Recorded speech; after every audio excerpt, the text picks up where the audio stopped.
mostly virtual meeting due to enforcing venue limitations.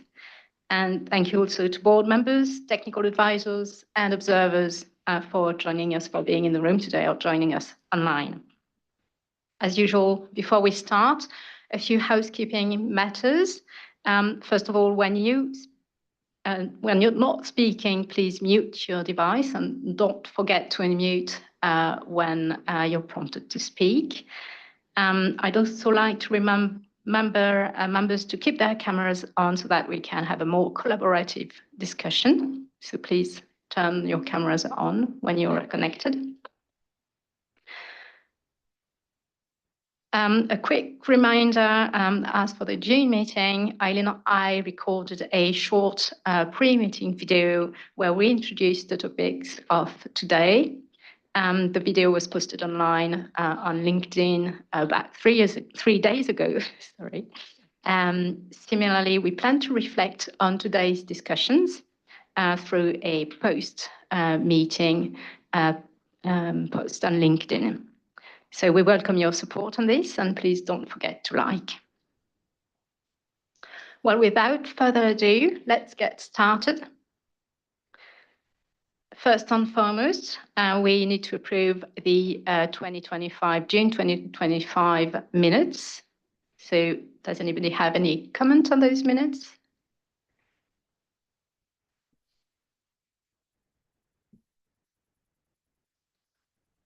I don't see any hands raised, so I guess the minutes are approved. So thank you.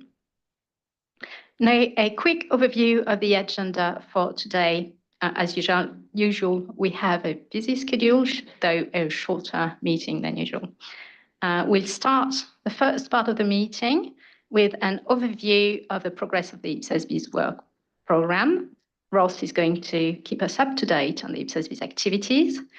This will be followed by our usual implementation session, which will feature the CEO of the African Association of Accountants General, Frederick Riaga, who's going to tell us about IPSAS adoption and progress in sustainability reporting in the African region.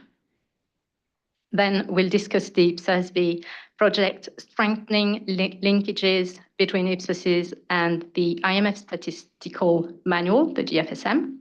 And after the break, we'll hear from staff about materiality and plans to develop guidance in both the financial reporting and sustainability reporting spaces. And let's not forget our usual closed session at the end of the day or the meeting. To start the meeting, I'm turning to Ross, who's going to share the latest developments in the IPSASB's activities. Ross, over to you. Thanks, Fabienne. Just 1 second while the slides come up.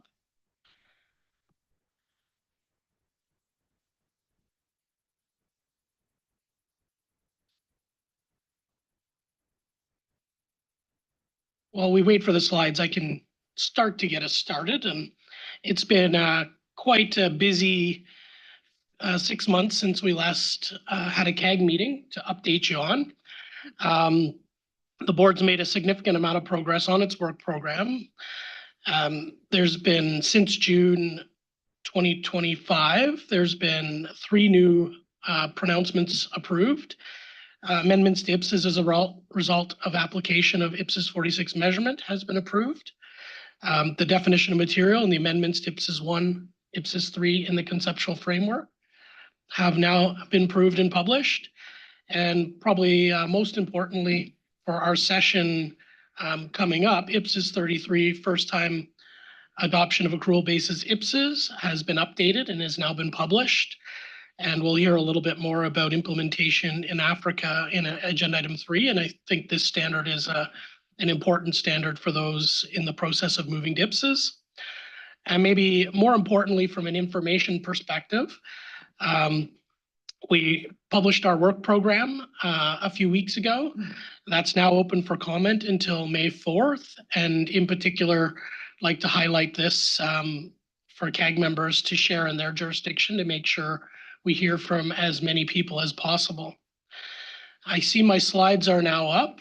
I won't spend a lot of time on this first slide other than to say this is the Toronto Blue Jays celebrating the win of the division series against the Yankees here in New York just a few months ago.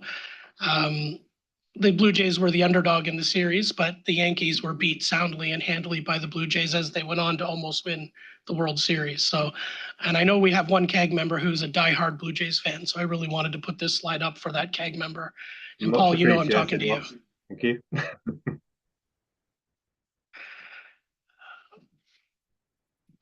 Just trying to use the clicker now, and it doesn't seem to be working. Yep, thanks. Other work program updates. I wanted to highlight that in the summer we've launched the maintenance activities formally, and the IPSASB application group is now operational. If you go to the IPSASB website, you'll find a webpage where you can submit queries. So definitely share this within your jurisdictions and let people know that if they've got issues they'd like feedback on, that they can use this function now to submit formal queries to be considered by the IPSASB application group. Presentation of financial statements is continuing to progress. The CP has progressed substantially since June, and the CAG in particular has provided a lot of feedback and input on that project over the years. And we are targeting a March 2026 approval of the consultation paper. So just to make you aware of that. And I'm going to do a few slides after this where I'll talk a little bit to set the scene for the next session on the AAAG, or the African Association of Accountants General presentation from Frederick Riega. Just to set the scene a little bit around our strategy, some work on understanding the use of IPSAS around the world, and some other implementation activities the staff have been undertaking as a scene setter for Frederick's presentation. So this is a slide that summarizes the IPSASB strategy. And we spend most of our time at the CAG and the board talking about the top of the strategy, delivering global standards. So our technical project work around financial reporting and sustainability reporting.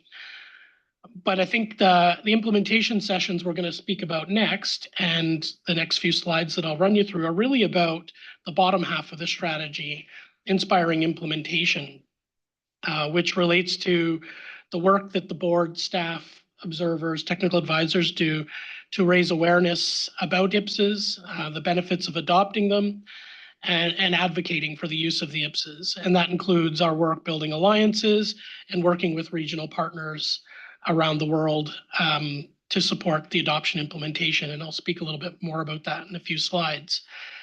Next slide, please.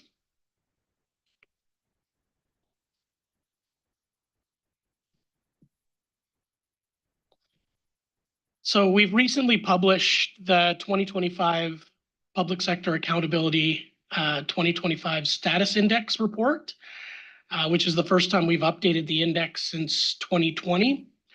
And this slide shows the top line numbers from the index. And you can see a slow but steady increase towards accrual, which is the green bar on the slide. This version of the index, we actually surveyed 169 countries, which is up from 165. Again, slow and steady increase. We do still have a number of gaps in jurisdictions, and Africa in particular is an area where we struggle to get full information on the use of IPSAS. So when we hear Frederick's update, just keep that in mind and know that we are working to fill the gaps, which are the gray boxes on the next slide. A couple of things I want to highlight here is we're not quite seeing the fast progression that was projected the last time we did the index update in 2020. You might remember at that time there was a lot going on in the world, and I think that might have impacted the progress that we were expecting in the last index, and it hasn't eventuated as we thought.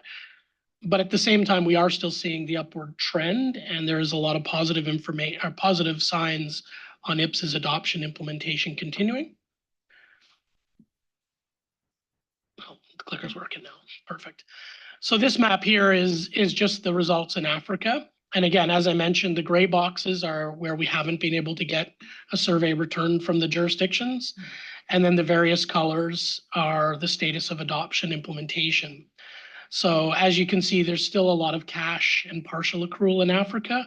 There are a few positive spots where we are seeing accrual accounting being adopted. One of those, of interest is Ghana, where we'll be meeting in September 2026. And on the right-hand side of the slide, you'll see the various different standards that are used when moving towards accrual and adoption. And the only thing I'll say here is what we found in this version of the index is not only as more countries move to accrual, they're increasingly using IPSAS as the basis for the reporting framework in some way, shape, or form. So whether that's direct, indirect, or through national standards based on IPSAS. So quite a positive uptick in that sense. Shifting to sustainability reporting, we don't have an index as of yet for sustainability reporting because we don't have sustainability reporting standards as of yet. But we are already undertaking a significant amount of work to work with interested stakeholders around implementation of our sustainability standards. And we've created a sustainability implementation forum where we invite public sector entities to come to this forum and share directly as implementation leaders what they're already doing around sustainability initiatives and reporting on those initiatives. And as you can see on this slide, we have over 21 entities across 6 regions that have been participating in the implementation forum and providing us direct feedback on not only our proposals and our work on sustainability, but their implementation experience with their current reporting frameworks. Maybe one point of interest to note here is one of the key challenges we have heard in this forum relates to the fact that there hasn't been a public sector specific framework to use. They spend a lot of time trying to figure out how they should report on sustainability. I do expect by the end of this week that might be a little simpler, as we will have a first sustainability standard this week. And I would thank the CAG in particular for the great input and advice over the last few years as we've developed this standard, as well as a number of other important initiatives. And last but not least, when we're talking about advocating the benefits and better reporting information, it's really about better PFM as a whole. It's not reporting for reporting's sake. It's about having that information to use for better decision making. And we'll hear a little bit more about that when João talks about his current project on enhancing the links between IPSAS standards and government finance statistics and the work he's been working on in that particular project. It's really important that we continue as a board and as a group to encourage the use of accrual accounting for the decision-making purposes that the accounting information provides, not just the reporting on its own. I think I'll leave it at that for that point, because I do want to talk a little bit about, this very important chart that we've been kind of dates back 2 strategies ago, but it really relates to the various bodies and organizations that have a significant important part in the journey to accrual accounting and adoption implementation. Now, you'll see IPSASB in the far left of the column. Of course, we have a pretty important part of the process, and we develop the guidance, which is the technical guidance, and we spend a lot of time and effort on the promoting adoption implementation. And in that promoting adoption implementation, we work very closely with a number of organizations around the world that come as you move to the right. So governments themselves, which have a very important role in all aspects of an accrual transition. The IFAC member bodies are the accounting profession itself that have an important part in building the accounting profession and the audit professionals needed for a functioning accounting system. Consultants and contractors that are sometimes drawn upon by jurisdictions to help with various aspects of an accrual transition, and the supranational and regional organizations. So, we've the CAAG that Frederick will be talking about is an important one of regional organizations in Africa, but all areas of the world have these types of organizations. We work very closely with the IMF, World Bank, and others to make sure that there's coordination and we're supporting as appropriate as the standard setter in the various programs to ensure that the standards are used And last but certainly not least, the auditors that have a very important role in the process. And with that, that brings me to the end of my quick update in scene setting. And I'll pass it back to Fabienne to introduce our next speaker. Thank you. Thank you, Russ. Thank you for that very insightful presentation. Just before I formally introduce Frederick, a quick word on your report. Again, the feedback report to the CAG is very important. So I find it personally important. I hope it's the same for you, CAG members. And the other thing is the IPSASB application group. So I just wanted to mention and underline the importance of that group, especially to CAG members, so that they can spread the word about the link that's in Ross's report to the queries form that you can fill if you have any issues that you'd like the IPSASB to provide a response to. Ross, just one quick question on that. On the CAG IPSASB application group, sorry. Is there any way that the list of questions and the responses provided might show somewhere on the web page? So I think at the moment we don't have much of a list. So when there is a list, we do plan to make it public. Maybe I'll bring in Edwin, who's managing that, to see if you'd already have thoughts on exactly where that's going to be located.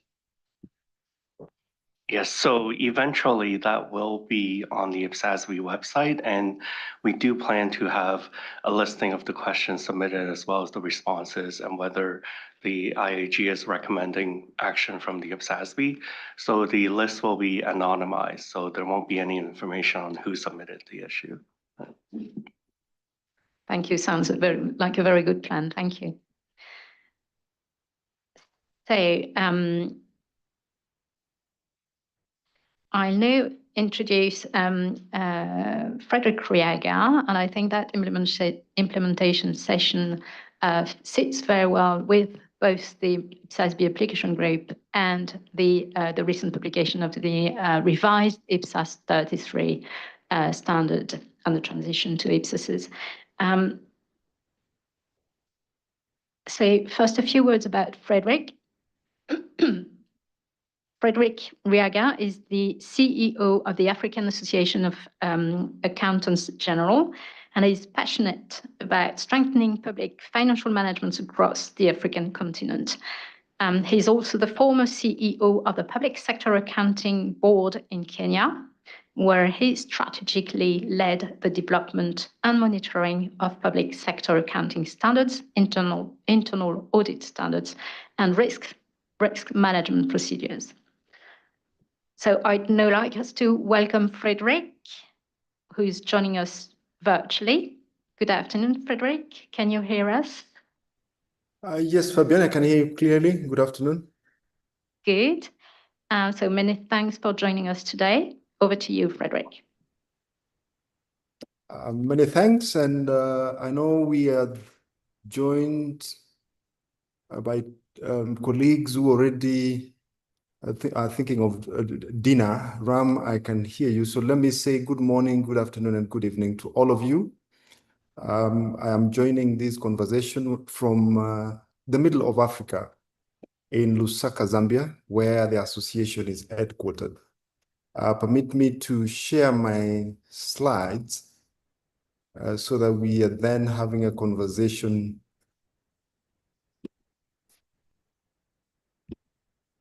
That's good. We can see the slides, Frederick. That's okay. Are we able to see them? Yeah. I think you've got right now your presentation in presenter mode. I think before you changed it, it was right for us. Oh, let me restart it again. Sorry.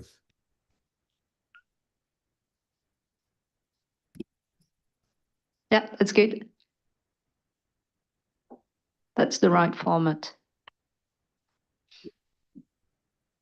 No. Is it coming to the presenter mode? My apologies. Now we can see the presenter mode again.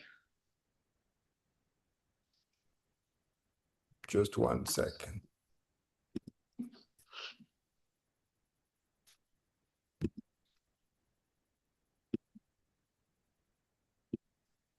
That looks good. Is it better now? No, I think the previous one was better. We can see your next slide and notes right now. Already.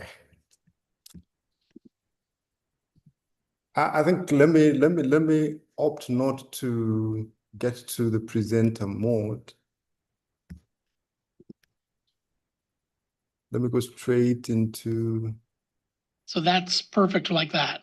If you keep it like that, that's perfect for us in the room. Yeah, this is And I perfect. guess Yeah. online. Sure. Thank you very much. Let me start off by thanking IPSASB and of course by members of CAG for this invite and an opportunity for partnership. I was called upon to do a brief presentation, and Eileen told me that you guys are not, you don't ask many questions, so I prepared on that understanding. But my brief presentation is outlined as presented. Just about AAG, the African Association of Accountants General, presents itself as an organization that focuses on enhancing public financial management across the continent of Africa. The AAG is in its third year now, having come into existence in July of 2023, when the Africa Union, in the spirit of fostering regional integration, sought to have a continental-wide association of the accountants general, just to foster integration within the same space. So AAG came in place of its predecessor, the East and Southern Africa Association of Accountants General. And over the 2.5 years, we have engaged very strongly in terms of just re-emphasizing and repositioning the voice of accountants general as we speak on matters PFM. So our interest is, to what extent do we unify and strengthen PFM to enhance transparency and accountability, which eventually would then give rise to efficiency in service delivery. In a space where then every shilling, every coin, every dollar, every CD then counts to the people of Africa who provide these resources. A brief on the situational analysis of Africa. It is often said that Africa has very vast potential. As we speak, I think Africa is on course to being the most populous continent at 1.4 billion people and growing. And last week, I heard that once it could be 1.5 if we could get the population of Nigeria right. But of the 1.4 billion people, 68% of them are young population below the age of 19.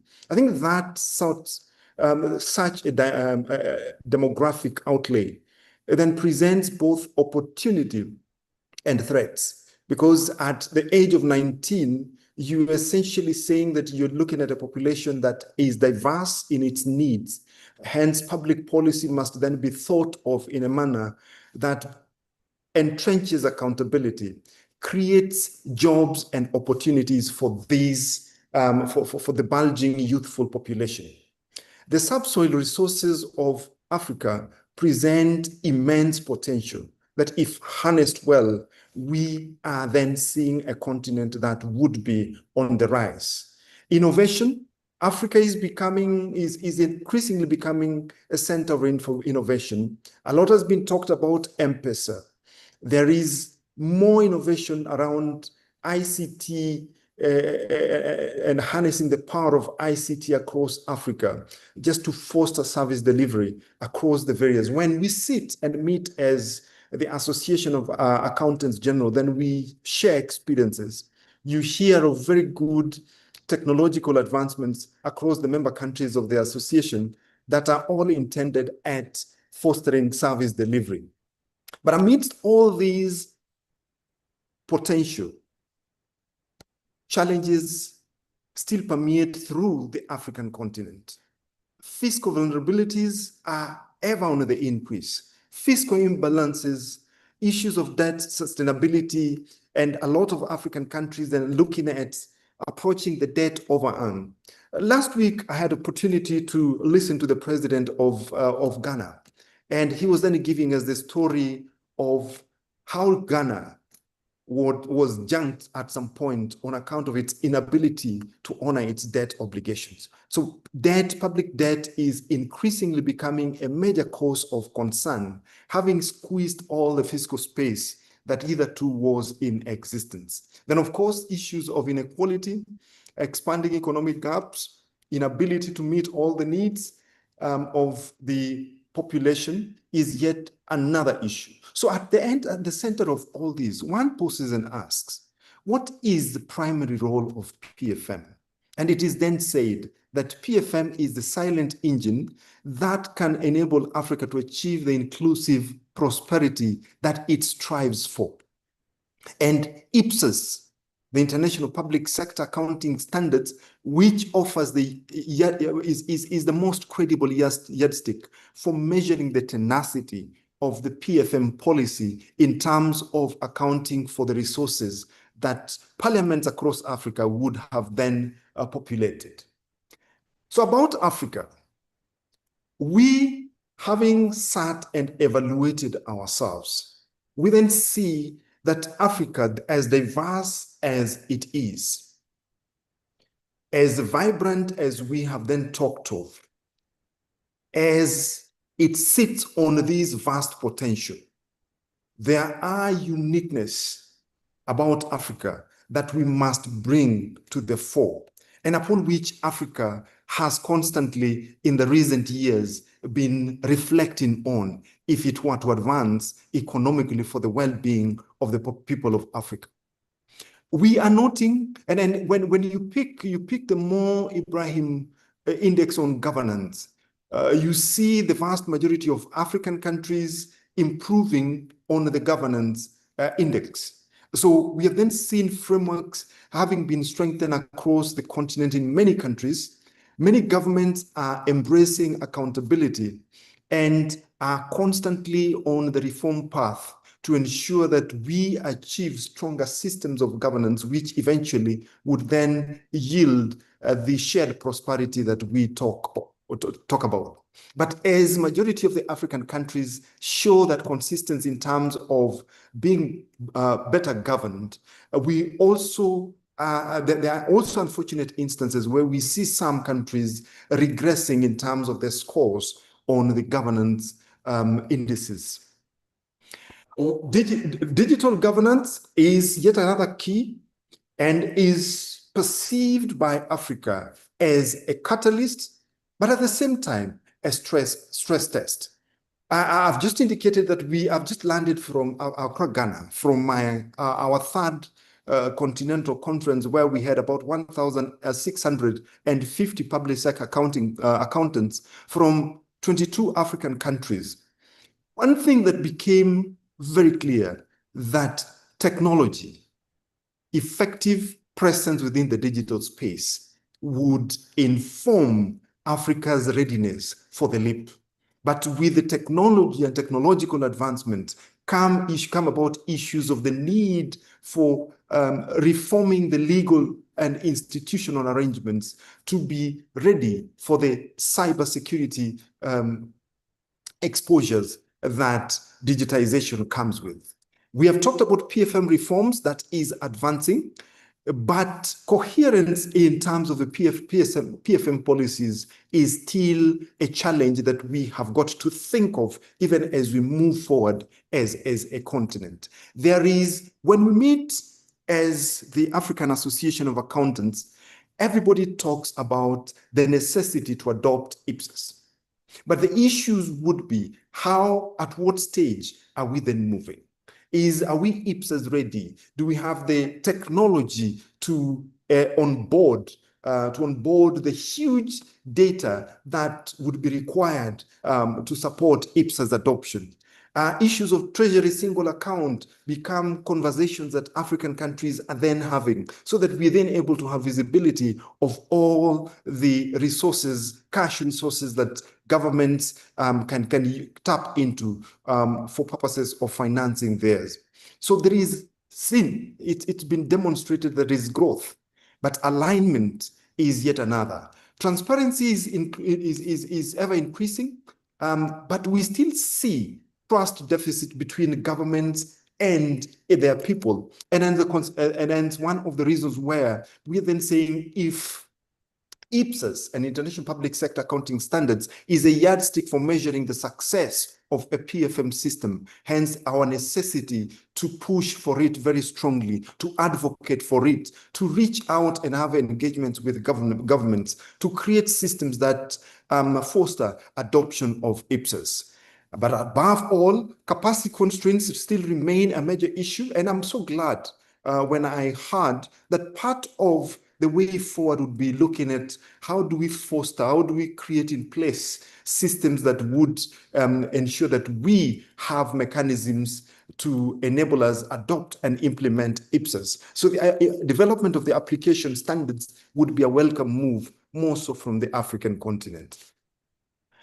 One thing that I then want to, I was advised that for us to make our conversations as involving as possible, as collaborative as it ought to be, I would be posing and asking some questions. And my first pose and point of reflection, in light of the conversation that we've had about Africa's readiness, I want to see what sorts of trends that CAG members are seeing within their jurisdiction, and what specifically would be the impact of digital reforms that is intended at improving public trust whilst addressing the capacity constraints that I have then highlighted.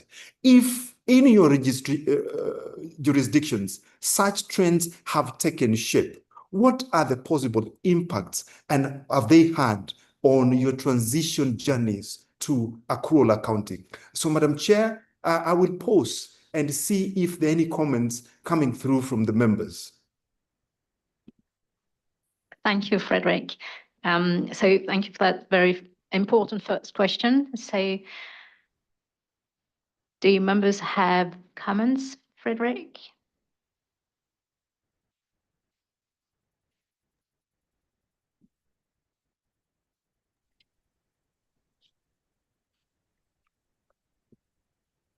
You can see Ram, go ahead. Yeah. Fred, thanks for asking that particular. I have something to share. In India, we have created a public digital infrastructure. In fact, every person who's resident in India has a distinctive number, which is called Aadhaar, which is very similar to certain things which happen in US and other countries. That gives a unique identity to a particular person. And we have managed to link that to the different things which a person does, like his interaction with banks, his interactions transferring the money in a digital way. In fact, you will be surprised to know that digital transactions which are in India at the moment and the rate at which they are growing, it is even more than all European nations, China and USA combined. And it's in a very safe manner. But there are certain challenges which are there of late, which we are noticing that more dependence on that has given rise to incidences of cyber crime. And in fact, now we are in the process of establishing our systems so that such things do not happen. And another area in which we are working is that data is generated in great amounts. In fact, when you were referring to 1.4 billion, perhaps India is more than 1.4 billion at the moment. And to reach people at different remote locations, this digital infrastructure has helped a lot. In fact, during COVID time, when it was very difficult to sort of send the goods and services to the people in remote locations. This digital infrastructure had helped us in transferring the money to their bank accounts directly with a click of a button, which was used by them to meet their basic necessities. So it has been a success story, but areas of cybercrime and data privacy, which have come into the fore at the moment, we are still grappling with it, and I'm sure that we will do things in a manner that this system is not only operating, it operates in a very reliable manner, and it can serve the needs of the people. Thank you. Thank you, Ram. I go to Jesus next, then Gustavo and Tiago. Good morning. There are some different why Costa Rica. Costa Rica is the first Latin American country to direct adopt IPSAS starting in 2024 with a 10-year implementation process. This has led the country to collaborate with other countries in the region to initiate and develop the implementation process. The implementation process requires an implementation strategies and involved several stages. However, digitalization is not the priority. At stabilization record must be addressed fish.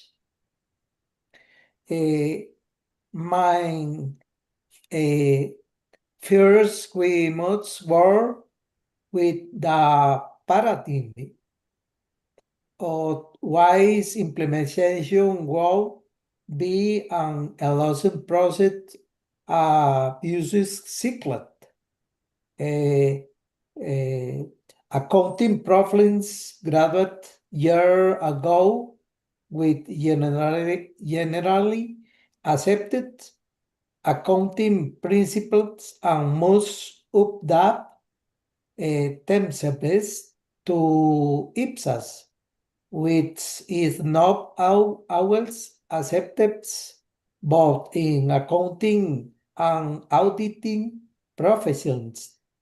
The implementation strategy must include a process to persuade senior public sector officials, because IPSAS will create a greater internal control, improves risk management, and highlight manager errors.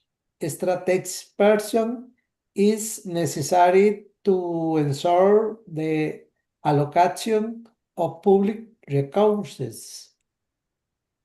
Composite budgeting cash based with accounting accrual based. Composite effectiveness while efficiency because granted implies his placed on budgetary spending. To consider IPSAS and Maryland accounting matter is to misunderstand that is it a matter of generating information about the entire organization structured the entity. Auditors reports show worked due to a lack of professionalism judgment. In governing, layers are involved in interpreting accounting standard. There is no common law that dictates how do make an accounting entry in Latin America. Thank you. Thank you, Jesus. Gustavo and Thiago, and then we'll go back to Frederick. Thank you, Fabian. As an example, in Chile recently we implemented electronic invoices. So when a supplier sends an invoice to a public entity and it is accepted, that electronic invoice is the starting point for the accounting record and the budget execution. So this technological measure, of course, helps the traceability of the purchases, and it avoids the manual input of invoices. I think it's a good experience to share. Thank you. Thank you, Gustavo. Very good experience indeed. Thiago? Hello, my comment is exactly considering in this slide to Fred. You are exactly right when you say that reforms are not a finance and accounting only project. It's for the entire government. Something that is very important for everybody to understand that this accounting information, accruals account information, it's not for us finance people, for us accounting people, it's for all the others. So it is very important that people understand how to use the information, what the information is good for. You know that cash basis is quite intuitive, but a lot of information of accruals can also be very intuitive, and the ministers and the politicians may understand it and consider it important to show the information they want to show. For instance, debt reduction. Accruals information is vital, it's important, it's the only one to deliver it. Arrears reductions, that's something that is happening in Africa, a great effort in arrears reduction as debt reduction. So you can use accruals information and show how important it is. Do not center in the complexity of the framework. Do not center in the complexity of accounting recording. Just show some types of information that can be very useful for politicians, show for politicians sell whatever they want. Just this comment. You are very right. This slide, it's quite right. This is exactly the main issue, how to implement IPSAS, how to implement accruals. Thank you. Thank you, Thiago. In the interest of time, I'll go back to Frederick and ask him to resume his presentation. Thank you very much, Madam Chair, for those very good comments from members. Very encouraging to see that there is just general global appeal to this project and the traction that it is receiving. Permit me just to go back for a minute or so. Our running tag is collaborating for prosperity, and we then asked ourselves that as the association is a platform that fosters a collaboration to ensure that Africa gets more accountable for its resources and the resources that it raises in form of tax, public debt that it raises. The question has been, how don't we collaborate? And I think it's important to just take note of the fact that as an association, we did a gap analysis in our first year, just to size up what are the good things that have happened within this space and which countries have made those strides, and identify the countries that are lagging behind. And we have a mechanism by which we twin countries that have moved ahead and countries that are at the very inceptive stages of this reform. A lot of our trainings, and I did mention at the conference that just ended on Friday in Accra, Ghana, we structure it as an experience sharing platform. Where countries come in and they showcase what is it that they've done in the various aspects that inform the role of the Office of the Accountant General. So first, we have made efforts to get our top our top countries in terms of the transition journey. Tanzania would be there, Nigeria would be there, Ghana would be there, Rwanda would be there. And we have then seen through the association as linking those that are thinking of the transition journey with some of these leading countries. For instance, a few months ago, the federal government of Somalia came to us and said, we want a country that has made progress in terms of adoption of accrual-based accrual basis of reporting. We linked the Office of the Accountant General with the Office of the Federal, the Accountant General of the Federation of Nigeria. They had a conversation. At our conference, there were highlights of the lessons learned out of that engagement. So we set aside a 2-week, 1-week, 2-week window for critical officers from one country to move into the other country, sit down, and they're then taken through the journey, right from the roadmap development, the various milestones that would have been achieved through that journey. Equally, we've seen Eswatini, the Kingdom of Eswatini, one of the smallest countries in Africa with a population of 1.2 million shillings, moving to Zambia. We are sending them to Kenya and to Rwanda and Tanzania, just to learn lessons out of the experiences of the 4 countries.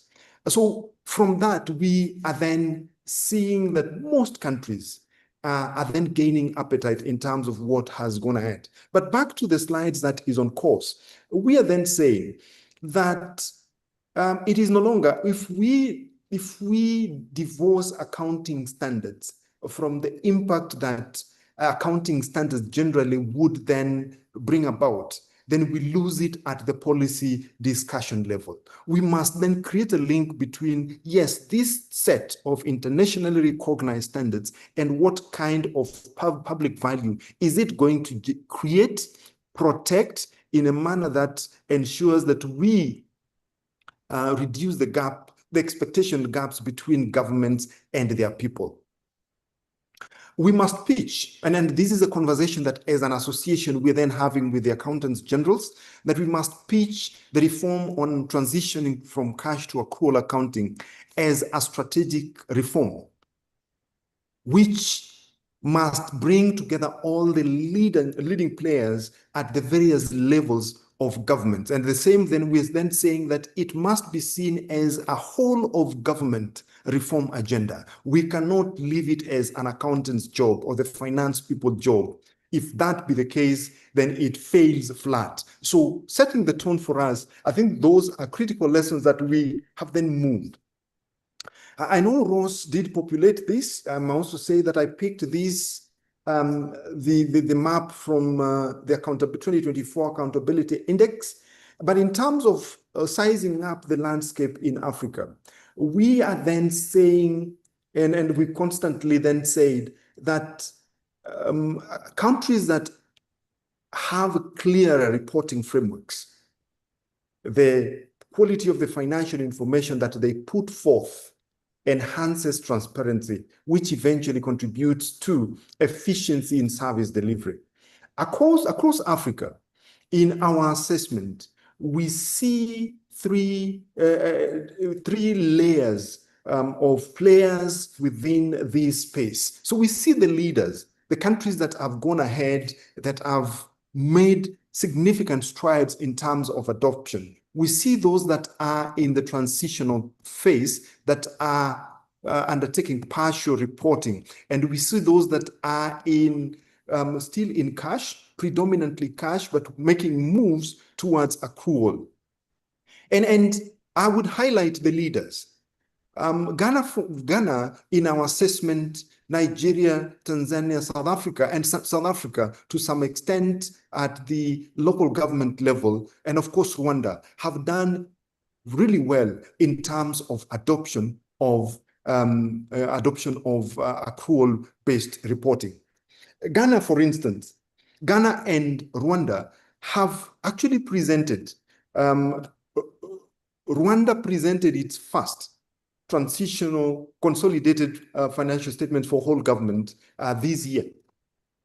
Ghana is doing its second phase of consolidated financial reporting that for the entire government of Ghana. So I guess those are quick statements of progress that we have noted across Africa. Then we have those that are on partial accrual. We have Kenya, Malawi, Uganda, South Africa now for the national level. They have adopted, but significant gaps have been identified, more so in terms of identification and measurement of assets, accruing assets, and non-supportive chart of accounts. Then, of course, those that are in cash or modified cash, the rest of them, Lesotho, Somali, the Gambia, Namibia, Zimbabwe, Botswana, Eswatini, Angola, all these are doing cash reporting, and with really weak, some leverage internal sets of accountants. For instance, Angola has just reached out to us to have a conversation on how best they can access IPSAS for purposes of guiding their reporting. And we're having a conversation on how best we can then get this through. At some point, we had conversations with the IPSASB just to facilitate the process of getting these standards translated into Portuguese for the benefit of the 5 African countries that are on accrual accounting. Now, for us, the drivers for the transition journey is the necessity to improve credibility of the public accounts, transparency. Of course, when resources diminish, then it calls for those occupying leadership roles to strengthen fiscal transparency, accountability, so that we milk as much value out of whatever diminishing resources that we've got to deal with. Then, of course, development financing institutions led by the World Bank, IMF, and to some extent FDB come with advocacy actions. Let me be as positive as possible.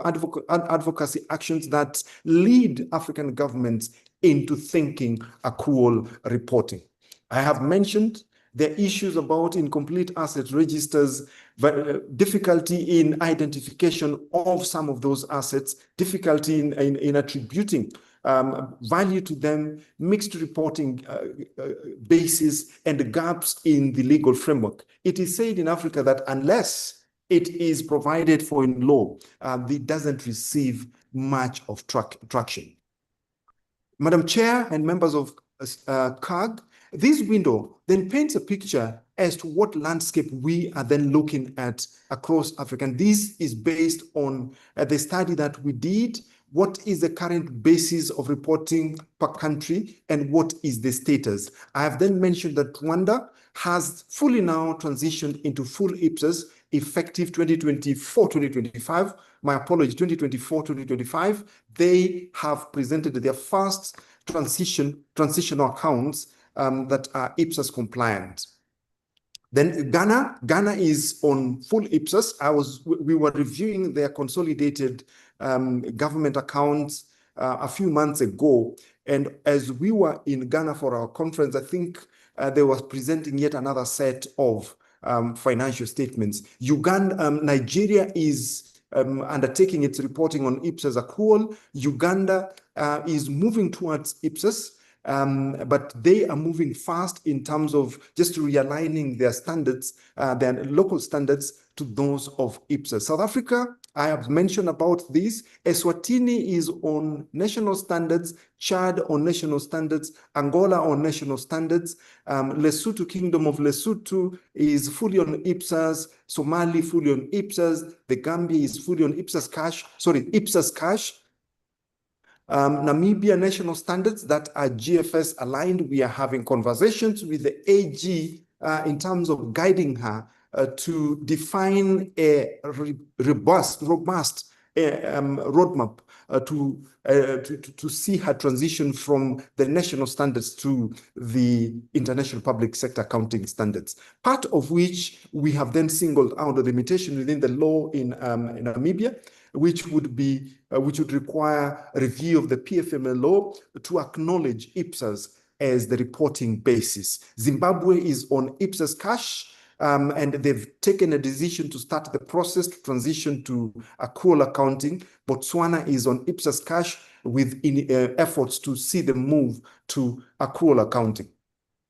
Now, in terms of those, the leading roles, leading countries, I have mentioned government of Rwanda, government of Ghana, where they are all the reporting entities, they report on public assets and public debt in a determined manner. They have gone through a robust system of data collection on their assets and have ascribed values to all the public assets and liabilities to give them more credible opening balances to book within their the books.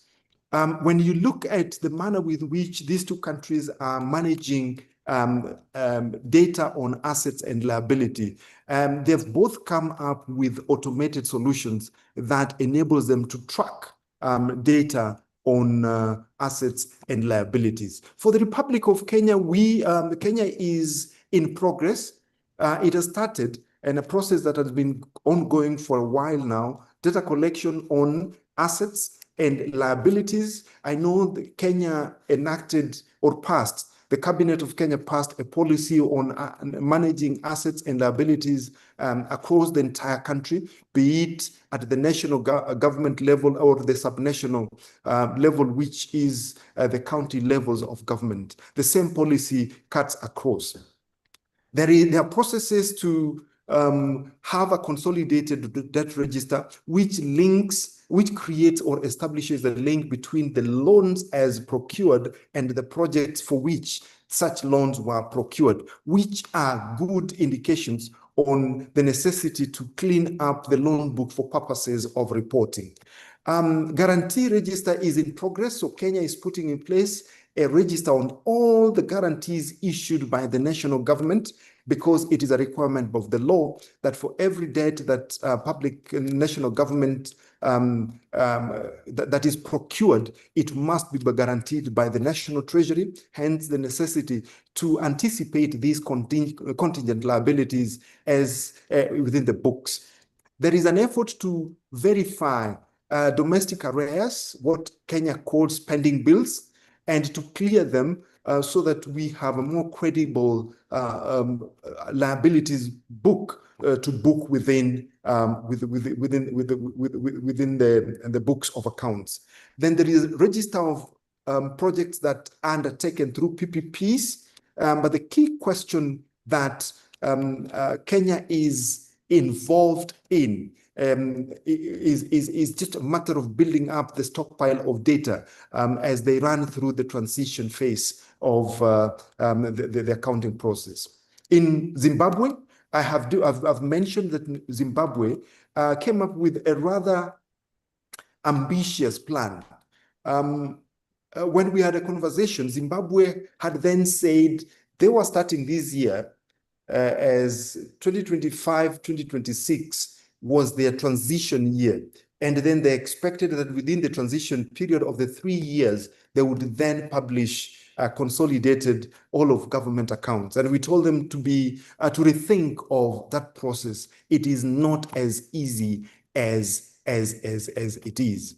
As you can even see, the Ministry of Local Governments has valued 17,000 of the expected over 45,000 buildings that are still that would ordinarily be brought into the books. So consequently, then saying that we are below 30% of what ought to be confirmed.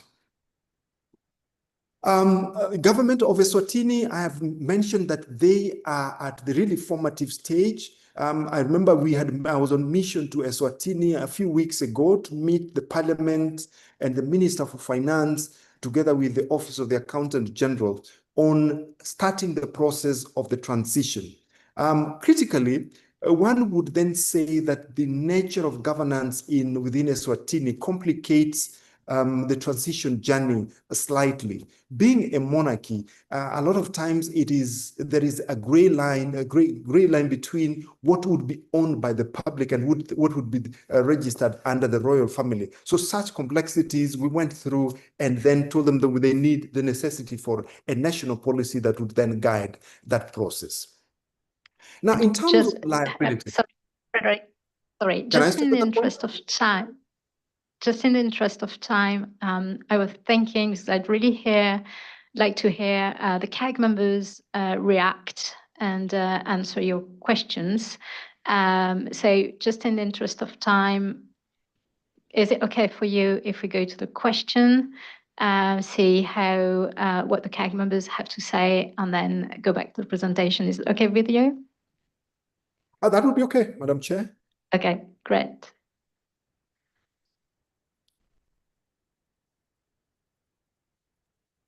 Yeah, so with the guidance from Madam Chair, my next question that I'd posed is that our perspective is derived out of a recent gap analysis undertaken across the 20 African countries that were then members.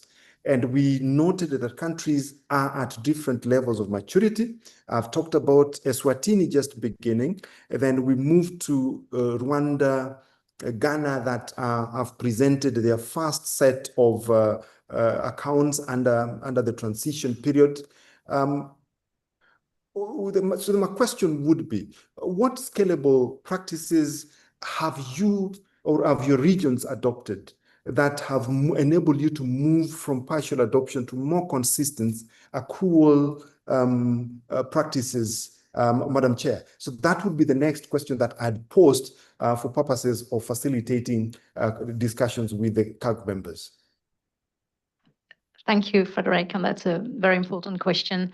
And thank you for all the details you provided on the status, the report status of the different countries in Africa.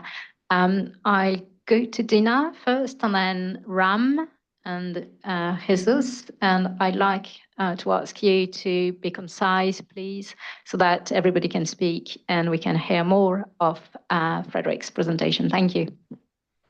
Thank you, Fabienne, and thank you, Frederick. So referring to the question and the presentation, the insightful presentation about Africa experience with the adoption of accrual. So if we looked at an approach to be a consistent accrual implementation, I think it comes with centralization. So this is something that we have seen within our jurisdiction, whether centralizing the chart of accounts or the opening balances templates, centralized FMIS, as well as a major challenge that has been always been faced is assets. And I think Africa experience or whatever has been presented in the slides show challenges within the assets. And recently we have started to, I think this is a lesson learned, if we can call it, because if we have come to that solution before the adoption of accrual, it would have been easier and faster.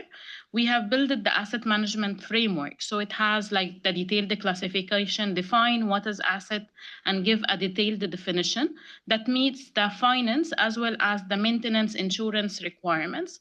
And based on that, the attributes that is being collected, the verification, the valuation is being customized based on the asset, serving different types of requirement of financial reporting. So I think taking that into consideration as lesson learned, to have this identify the asset and define it between all the aspects within Africa will help him to face the challenges that is currently being faced within the assets. Thank you. Thank you, Dina. I go to Belaid next because he hasn't spoken yet, and then Ram, Jesus, Santiago. Belaid, over to you. Thank you. Good morning, all.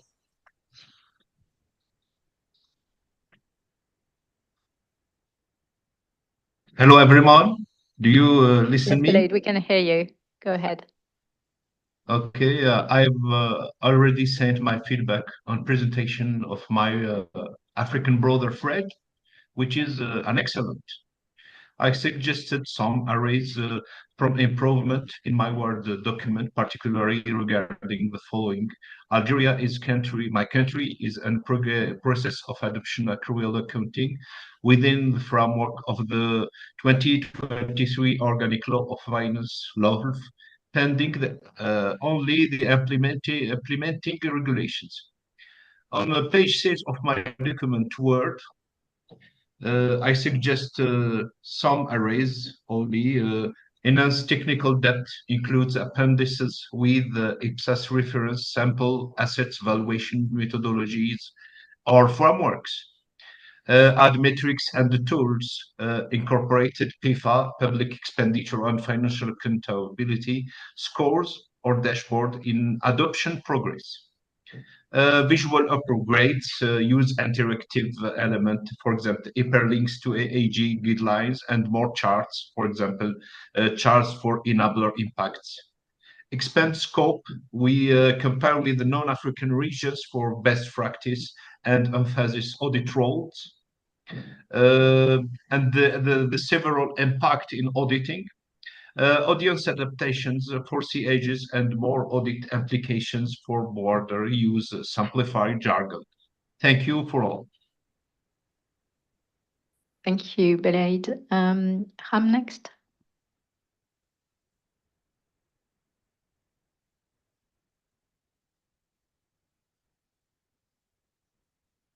Ram, Okay, are you on? just a small one. Well, as all of us know, accounting is the stage. First stage is capturing. Other stage is summarizing and processing, and the third stage is the reflection in the financial accounts. So the most important thing here is the format. So perhaps when we are finalizing the format, that has to be uniform at the local, provincial, and at the government level, the federal government level. That would help in consolidation and early preparation of accounts. And then initial capture point is very important. And there the compliance to the standards is very important for so that the right classification happens. So perhaps the training has to be done at the initial level, the maximum, so that we capture the transactions correctly. And moreover, in today's age, when we see the use of computers in a big way, the process of summarization and reflection in the financial statements has become almost an automatic process. So if we have a good software to process the transactions, then just after the point of capture, it can be reflected in the financial statements. Since we have crossed that stage of data collection at the moment, I think these stages are subsequent stages which will be very important for faster implementation of these standards. Thank you. Thank you, Ram, for sharing that. Jesus next, and again, I'd like to remind you to keep it short, please.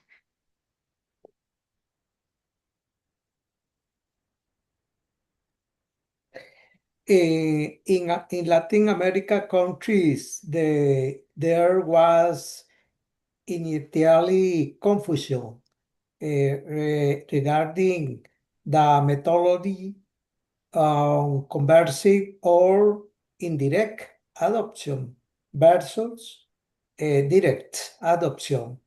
Many countries adopted through converging and indicated that they were already complying with IPSAS, but this was not the case. They were not even aware of the technical difference between their accounting policies and IPSAS. However, when IPSAS 1 required them to make an explicit and unqualified statement of complying with IPSAS, they were unable to do so in America. Thank you. Thank you, Jesus. Tiago? How to address changing from a cash basis system into accrual through all public administration. One thing was already said, create a single shot of accounts. We did that, a central shot of accounts. That is the top of a hierarchy of a shot of accounts. And this public administration, and then each entity in hierarchy they may address the development new sub-accounts in the chart of accounts. At the chart of accounts, we also deliver rules to make this movements, to make the accounting statements, how to use each account. So it kind of made a kind of rules in order to make an interpretation from the IPSAS into accounting statements, because we do need to help accountants in public administration to know what to do, having rules. So we define the rules. In Portugal, we created an entity to conduct the implementation of accruals accounting. One of the things that this entity did was address every software houses. We called all the software houses and just gave them information across the time so they would develop everything they need to implement accruals accounting, considering the public administration obligations and necessities. Something that we also did, it was creating group areas for its public administration, for instance, municipalities, social security, to address directly their entities. At the central level, we have this entity that still is conducting the implementation, but we also have a specific board of normalizations. We meet every Tuesdays in the afternoon from 2 o'clock in the afternoon to 6 o'clock in the afternoon to answer questions that any entity has about accruals implementation. Something that we also did, it was making an obligation of delivering accounts, delivering financial statements to the Court of Audit. So it became an obligation, and the public entities would get penalties, financial penalties paid by the people, by the directors, paid by the directors, if they do not deliver accounting statements after some period. So every entity must deliver accounts, must deliver financial statements in accruals accounting to the Court of Audit as well as to the Ministry of Finance. It has been a pass. Just now we are starting to do consolidation of central government. Just now. Probably this year will be the first year when we'll deliver the first ones. I don't know if they will be published, but we are delivering it. So it took a long time to get here. So every public entity, each general directorate, each municipality deliver financial statements. A long way, a long way. Thank you. If you want to talk in more detail, be pleased, contact me. I can tell you what the very difficult path that has been implementing the accruals and IPSAS based. Not exactly entire IPSAS, but most of it. Thank you. Thank you very much, Diego, and thank you very much for proposing to get in touch with Frederick. Very interesting, good practices here. I hope, Frederick, you can take away interesting points there. Just to remind you before you resume your presentation that it's just a 15 minutes left presentation. So, and we still have a lot to go through on the questions, and I'd really like to hear CAG members on all the next three sessions. So again, if you and CAG members as well, keep your comments as short as possible. And Frederick, you can always go back to CAG members for more information. I'd really like us to go through the whole session until 9:30. Thank you. Thank you very much. And I've picked up quite a bit from the CAG members.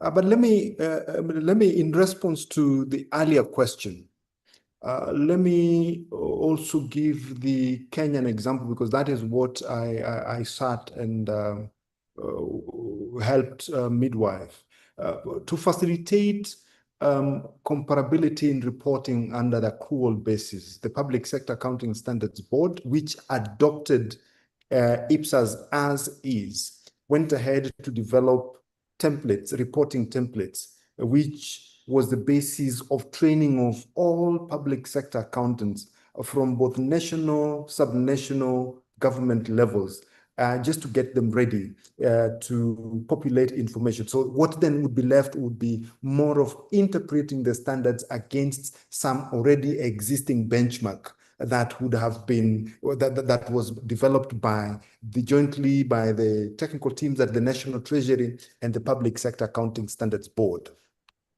Madam Chair, I think now the next set of questions that I posed just to help us get feedback from CAG members are these two sets. Which enablers? Is it the legal framework? Is it PAO support, professional accountancy organization support? Is it the standard setter, donor financing, or IFMIS? Would you rate as having played the most impactful role in securing the success that possibly has been registered in your jurisdictions? And how can the other regions of the world replicate it in their jurisdictions? Then I also pose to ask, the regional bodies, continental PFM institution like AAAG, anybody visiting our website, I've given, we went through IPSAS 31 and then came up with guidelines on transitioning to accrual accounting, what systems accountants general would need to put in place. So do we have such similar support coming through from the jurisdictions where you have a more of a jurisdictional approach to supporting adoption of accrual IPSAS? So those would be the next two sets of questions that I pose to members of CAG as we facilitate discussions around this. Over. Thank you, Frederick. Indeed, technical support, IT, and financing are very important to move forward the reforms. So would CAG members have any idea to share with Frederick on that?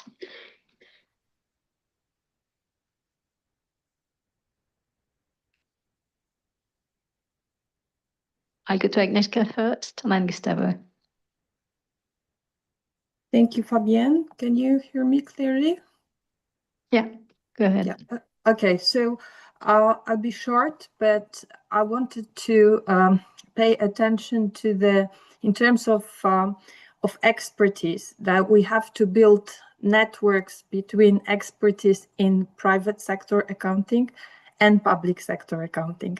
I come from a jurisdiction when those two are historically very close. I can see a lot of benefits out of it. We have to remember that IPSAS, to some extent, are also derived from IFRS, and some of the issues can be also discussed with the context of the private sector accounting in mind. And also, experts in private sector accounting can be used in the process, in the system, especially in the context where this private sector accounting is, let's say, more developed. So I wanted to pay attention to that issue. I think it's very important. Thank you. Thank you, Agnieszka, for pointing that out. I go to Maya first. Please, Gustavo, excuse me, but Maya hasn't spoken yet. So Maya, go ahead. Thank you, Fabienne. Hello, everyone. And thank you very much for this very, very insightful presentation and discussion. Coming from Southeastern Europe, I can share that we are still having quite a lot of challenges when it comes to adopting IPSAS. We are at the beginner stage. And it's been in our PFM strategy for the last 10 or so years, and not much has happened. We're still setting up the initial sort of, steps and forming responsible institutions and trying to map the process of IPSAS adoption.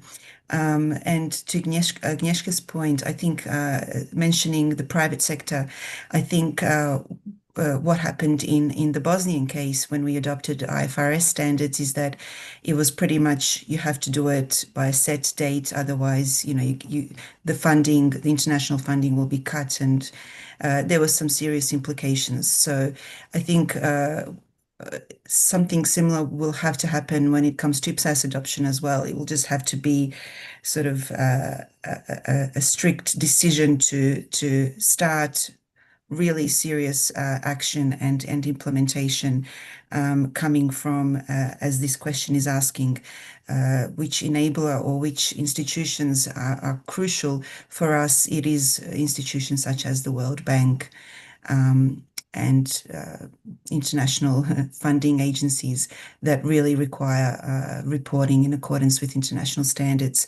So I think this is the major sort of catalyst and enabler in this region. Thank you very much. Thank you, Mia. And I can attest that in the EU, there is also financing support for EU member states, which is important. Gustavo? Thank you. In regard to the question about regional organizations, in Latin America, we have a FOCAR for about 11 years working. We conduct one presenter meeting every year and several technical webinars, some of them with the support of the IPSAS staff, from Agustina especially. And the FOCAL also coordinates certifications about the IPSAS with the support of multilateral organizations like the Inter-American Development Bank. And FOCAL also conducts surveys about the status of adoption in the different countries. So I recommend those practices for regional organizations. Also, we have made some coordination with Pulsar in the Eastern Europe region. And in previous years, we even had some joint webinars between FOCAL and Pulsar. Thank you. Thank you, Gustavo. Ram, please, and again, keep it short, please. Yeah, sure. I think the most important thing is that there should be a political commitment in the country. The persons who are there should be aware that this is one of the most important things and it will improve the governance directly. And the other important thing is the legal framework. Because if you leave it voluntarily for the people to comply or not to comply, meaning the time for implementation is going to get longer, and moreover, people will have lesser motivation. But if you have a legal framework, then persons have to do it whether they like it or not. So perhaps that would help the implementation side. And then there has to be organizations, the accounting body in the country, who can facilitate the implementation by directly contributing to the capacity building of the people who are going to do it. So that would in fact improve the implementation aspect a lot. Then in my country, there is the Institute of Chartered Accountants, which does the standard formation thing. And they are very well organized all over India and have branches in all parts of India. And they are doing a very useful thing both in this as well as in the sustainable reporting. In fact, I had shared in my last meeting certain documents which have been produced by them, which you can get on their website as such. Thank you. Thank you, Ram. Diego?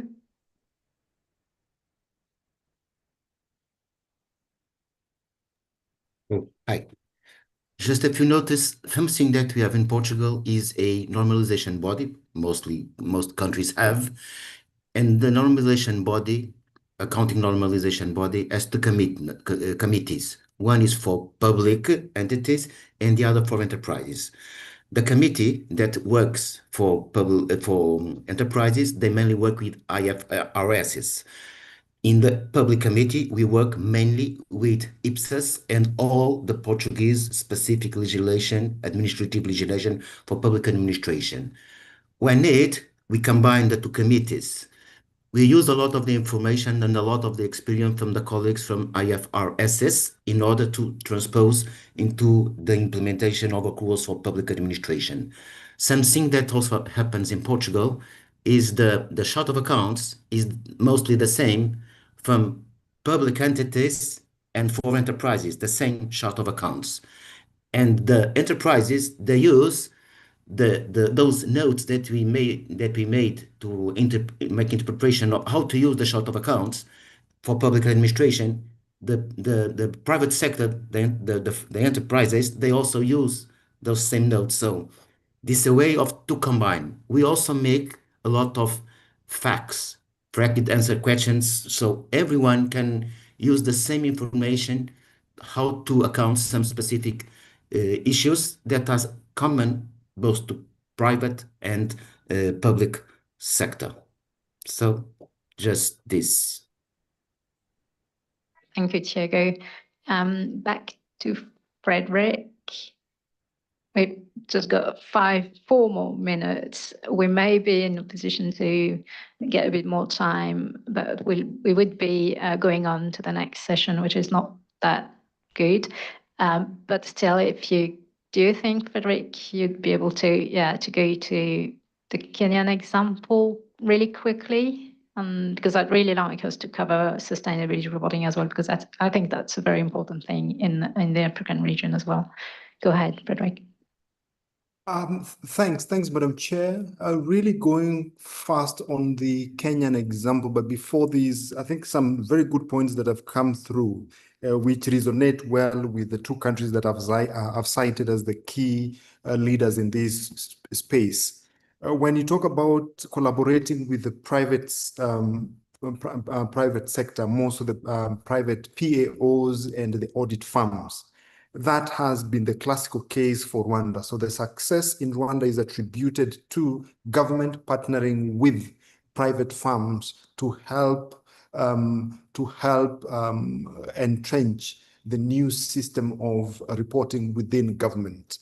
Now, for the case of Ghana, which I've also cited as one of the leading countries, it is a case of institutioning empowerment of the Office of the Controller and Accountant General of the Republic.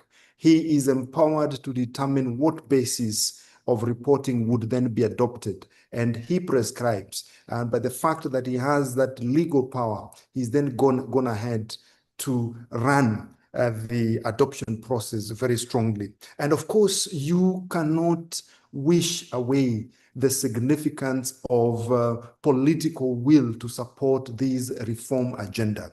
More often, I always say that we must then start striking a balance of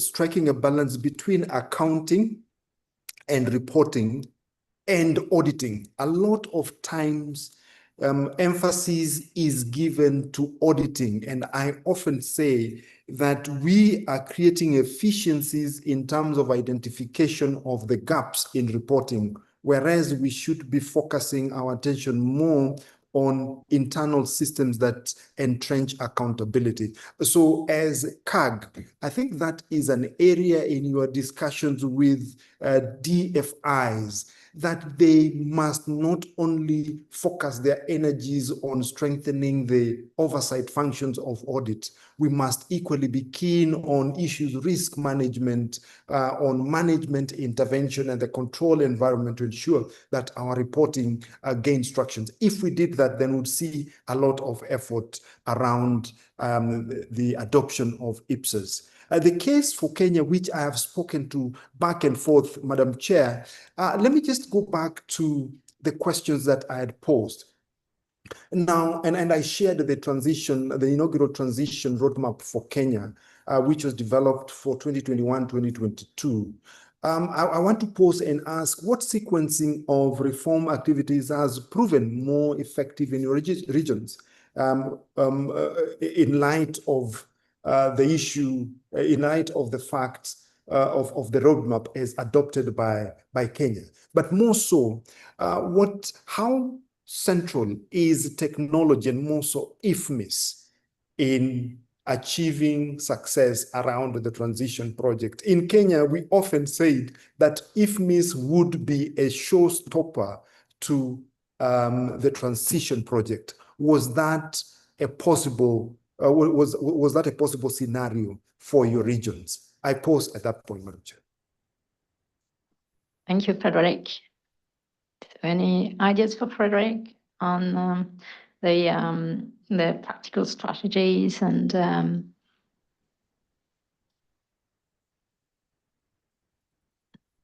yeah, Jesus, go ahead. Accounting to Costa Rica's experience, considering the implementation process of the version IPSAS 2014-2025 versions. The first version required 6 years do the work of changing paradigm and establishing laws that require entities to prepare financial statements while direct adoption of IPSAS. Thank you. Thank you, Rizos. Adnan? Yes, good morning, good afternoon, good evening. From a UN perspective, I think one of the things about timelines is it's very difficult to assess how much time you do need. But I think one thing you really need to make sure you do is training. And that training period needs to be as close to the go live period that you have. If you try to provide training on processes too far in advance, then by the time you get to operationalize, the people who need to know may have forgotten. And we found that often training needed to be reinforced before go live to make sure that the operationalization happened at the right time. Thank you. Thank you, Adnan. Ada, and then Blade. Thank you very much. Good afternoon. And thank you, Fred, for that presentation. For me, when you look at all of the countries that you've presented, it's very clear that all of them are at a very different stage of the IPSAS adoption journey.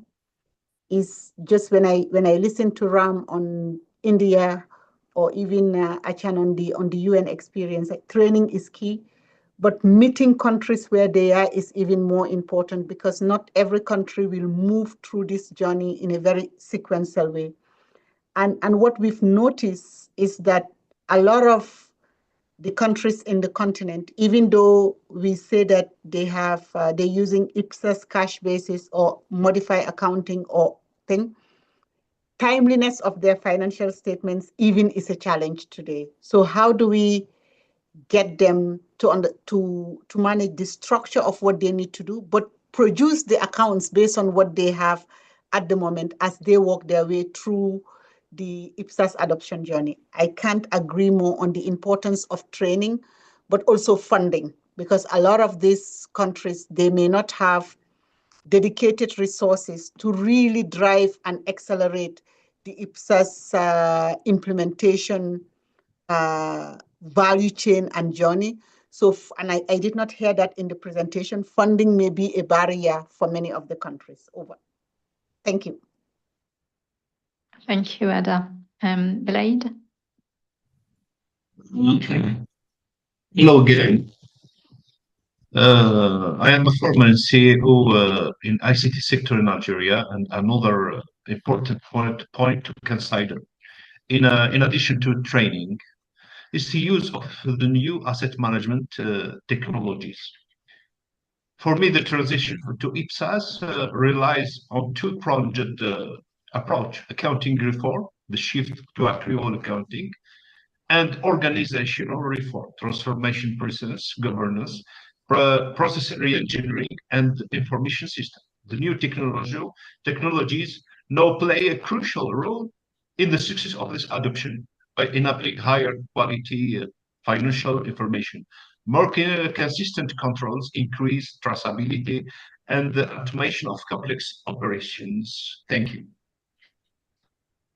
Thank you, Blade. Ram? Just a small one. I think the information, the additional information which will be available in the accrual-based systems, we should have a habit of capturing it. And for that matter, assets and liabilities becomes the key. So if we have a requirement that even if we are following a cash basis of system, we capture that information. So when a decision is taken for transition to an accrual-based accounting, it will be an easier proposition. Well, the difference between the two systems is the point of capture and its valuation. And that does pose certain additional problems in the sense that even two experts do not agree at the same valuation. So how that has to be resolved, that has to be dealt with and have a say. So I think that would help in the process if we start capturing that information, refine it so that whenever a decision is taken, it can be a part of the financial statements. Yeah. Thank you. Thank you. Thank you, Ram. Tiago, if it's really 3 seconds. 3 seconds. Because we're running, Training. we're Yeah, running into 5 minutes, 6 minutes into the next session. So, Training. and we've got still one question to go. Go ahead. Training is very important, but in public administration, it's very important to define rules. People are used to rules. So define rules ought to account the most common operations that will cover 80 or 90% of the operations. Probably not the amount, but the amount of operations to deliver. That will reduce the need of intensive training because people will know how to do. So then you can have time to teach the most complex operations. You'll have time to analyze the most complex operations. Do not forget to define rules. For us, it was determinant in the implementation. That was how we were able to define how to account the most common operations. So everybody's will have a kind of book to know what to do. Thank you, Thiago. Almost 3 seconds. Frederic, back to you for the sustainability reporting space and the question on that. Thank you, Madam Chair. About sustainability reporting, let me not talk of the first in terms of the context, but I go down and then say that uptake is uneven across member country. We see a lot of countries still searching information about what to do about sustainability reporting, and it is good news to hear that at the December 2025 board meeting, we are going to have the first set of sustainability standards for the public sector application. That is a welcome move. It will give us entry point into having discussions. But key messages on sustainability reporting across Africa, it is not yet mandatory in spite of many African countries having been signatories to the Paris Agreement. But the fact that it is increasingly becoming a requirement for funding, and more so within the green bonds capital market, then a lot of traction is seen. Essential for credibility of nations in terms of now scaling finance access across the international capital markets.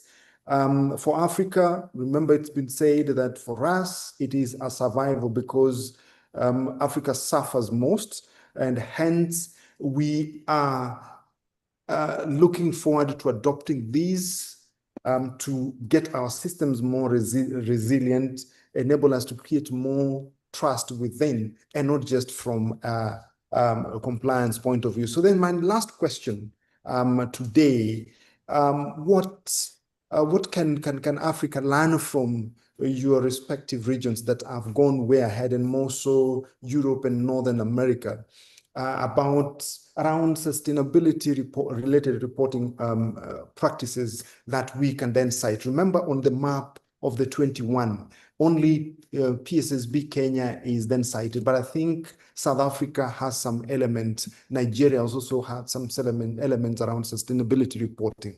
So what are these emerging practices that Africa could benchmark against? Over to you, Madam Chair and CAG members. Thank you, Frederic.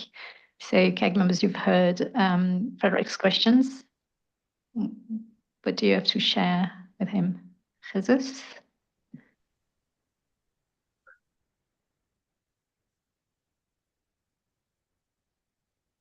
Jesus, we can't hear you. I guess your mic is mute. Furthermore, yeah, that's okay. The IPSASB is about the use standard for the public sector. Currently, IPSAS 1 and IPSAS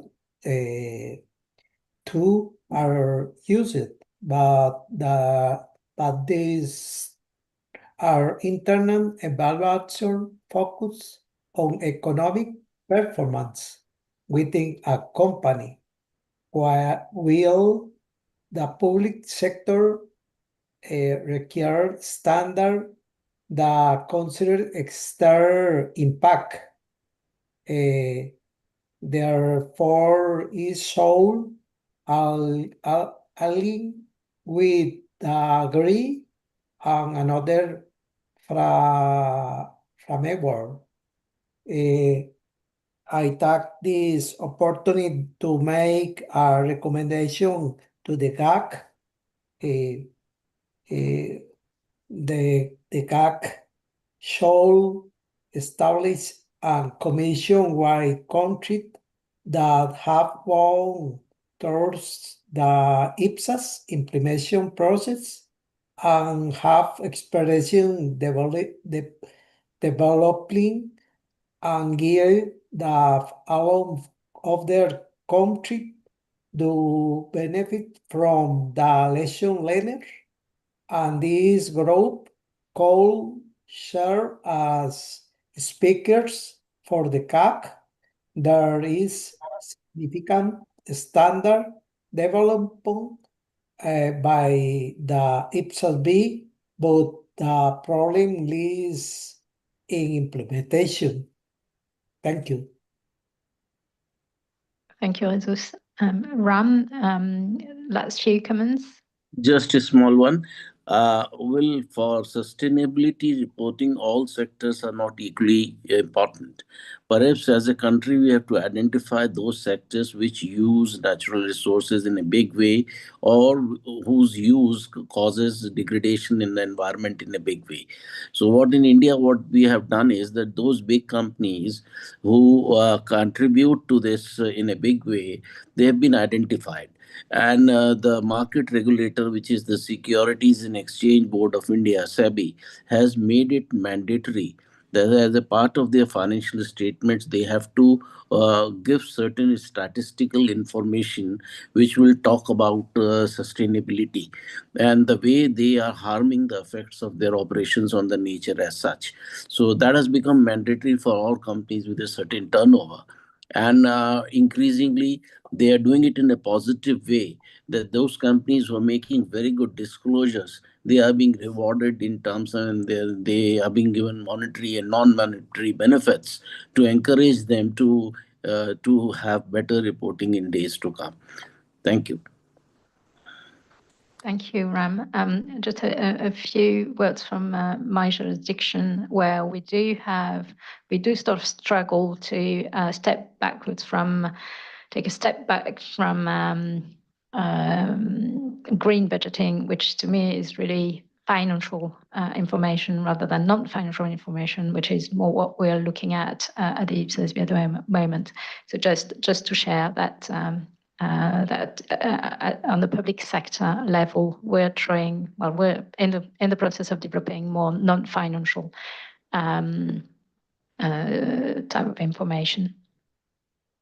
Well, Frederick, thank you very much for that very insightful, very inspiring presentation, all the work that's being done in Africa. I mean, it's impressive, down to sustainability reporting. So all in all, a very, very good job.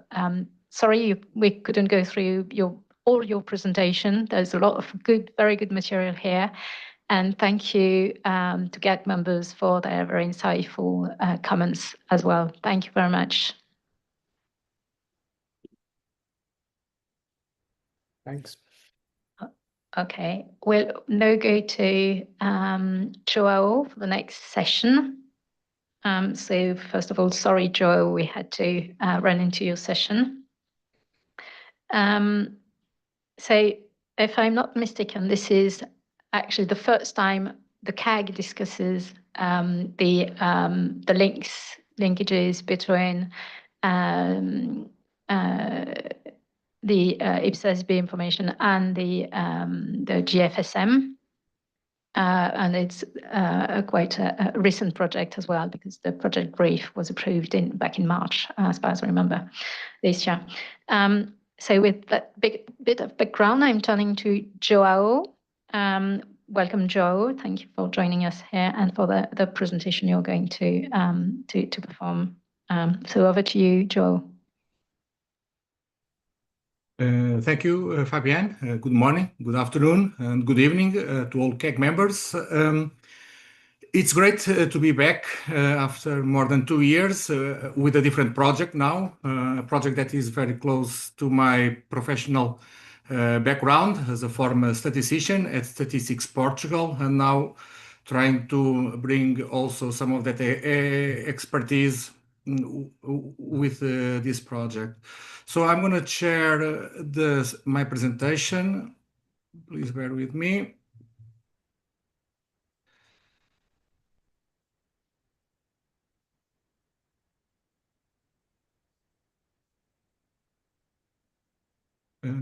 Is it visible? Just to confirm. Not yet, Mhm. but it says you've started screen sharing. Well, there we go. Oh, Awesome. that's okay. Go on. Yeah. Thank you.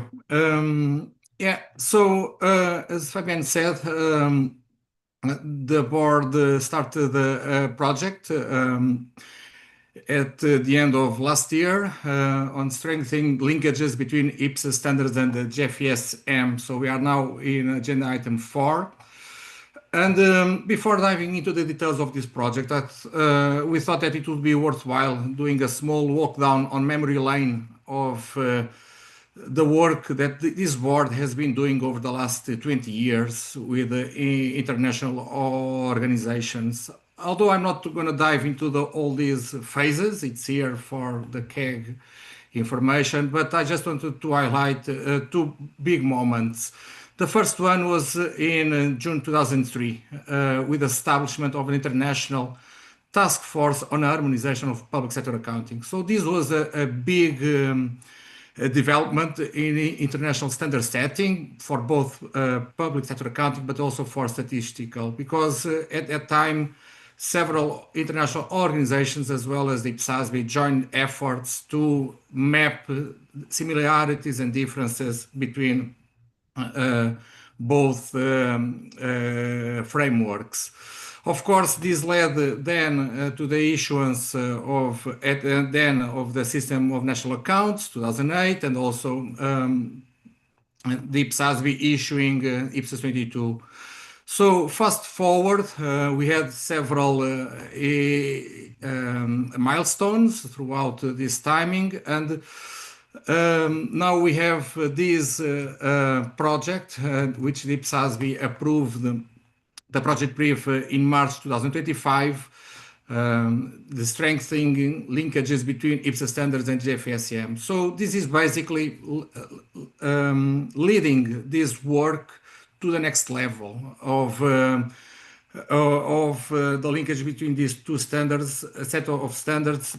Why is that? Because when we were in 2003, IPSAS literature was not complete as it is today. So we have now a much more complete suite of IPSAS standards. It is being adopted in much more countries than it was at the time. So we are now kind of in a different setting seen worldwide, and also in terms of international standard setting for both public sector, but also at the statistics level. So we have just issued this project brief. We have been working over the last year, but we have also been collaborating with updates of the System of National Accounts, balance of payments, and also the GFS 2014. So there is a lot of work being done outside of the board meetings that is highlighted here. So, and how does this fit into our strategy and work program? So Ross has alluded to at the beginning of this CAG meeting, the importance of inspiring adoption and implementation. And this project is very much at the heart of that, because it's fits exactly on the bottom right of these quadrants. So advocating benefits of financial and sustainability reporting information. And why is that? Because then we'll have accrual at the heart of the whole financial information, that it is used not only for accounting, because it will be IPSAS standards-based accounting data, accrual data, but also for policy and budget, and now to our topic for government finance and statistics. So if the data is already there, they can be used for statistical compilation and reporting. So diving now into this project, after this setting the scene of where this project is. So this project has two phases. The first phase is to enhance the non-authoritative guidance to IPSAS 22, disclosures of financial information on the general government sector, to help entities maximize the usage of IPSAS standards-based accounting data for GFSM 2014 reporting. So this is basically the phase that we are in this project, and this is also related to the questions that we'll make to the CAG. So it's very much to the heart of the work that the task force is doing now. The second phase will start not only when the phase one ends, but also after the revision of the government finance statistics manual that it is underway within the International Monetary Fund. And once that process is done by publishing the foreseen GFSM 2027, then the board has already committed to come back to this work and update whatever needs to be updated to make it still fit for purpose, that the guidance that we are having and now are proposing to our constituents. We are planning to bring for this December meeting an exposure draft for approval, and it is that we'll talk shortly.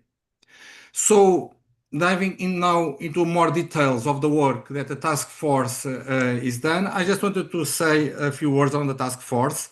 So the task force is comprised with a very diversity of backgrounds in terms of people. So we have international organizations. We have two staff members from the International Monetary Fund, from the Government Finance Statistics Division, that are also working on the update of the GFSM manual. So they are collaborating also with us in this task force and in this project. We have also a member from Eurostat, which is the statistical office of the European Union. We have also two task force members that were also previously board members of the IPSASB, but now in a different capacity are happy to contribute to this work, for which the IPSASB and myself from a staff level are very thankful to have this composition that will help the staff to support. And the task force is shared by our program and technical director, Ross Smith. And finally, last but not least, we also have the current IPSASB chair as a member of the task force and supporting us developing this project. So having said this on the structure of the task force, so what they are now basically doing is these three items. So to map alignment or not of IPSAS standards with the GFSM manual in terms of recognition and measurement requirements, and the focus on alignment of the underlying accounting data rather than where it is presented in the financial statements. So why is this? Because one of the conclusions that I'll speak more broadly in the next slide is that we came to learn is for the statisticians, what they want to understand is whether the accounting system and the accounting data in that accounting system can be used or not, and to what extent can be used for statistical compilation and reporting. So, and that's why the proposed guidance to help the preparation of the financial information about the general government sector, according to IPSAS 32, but also for the GFSM 2014 reporting.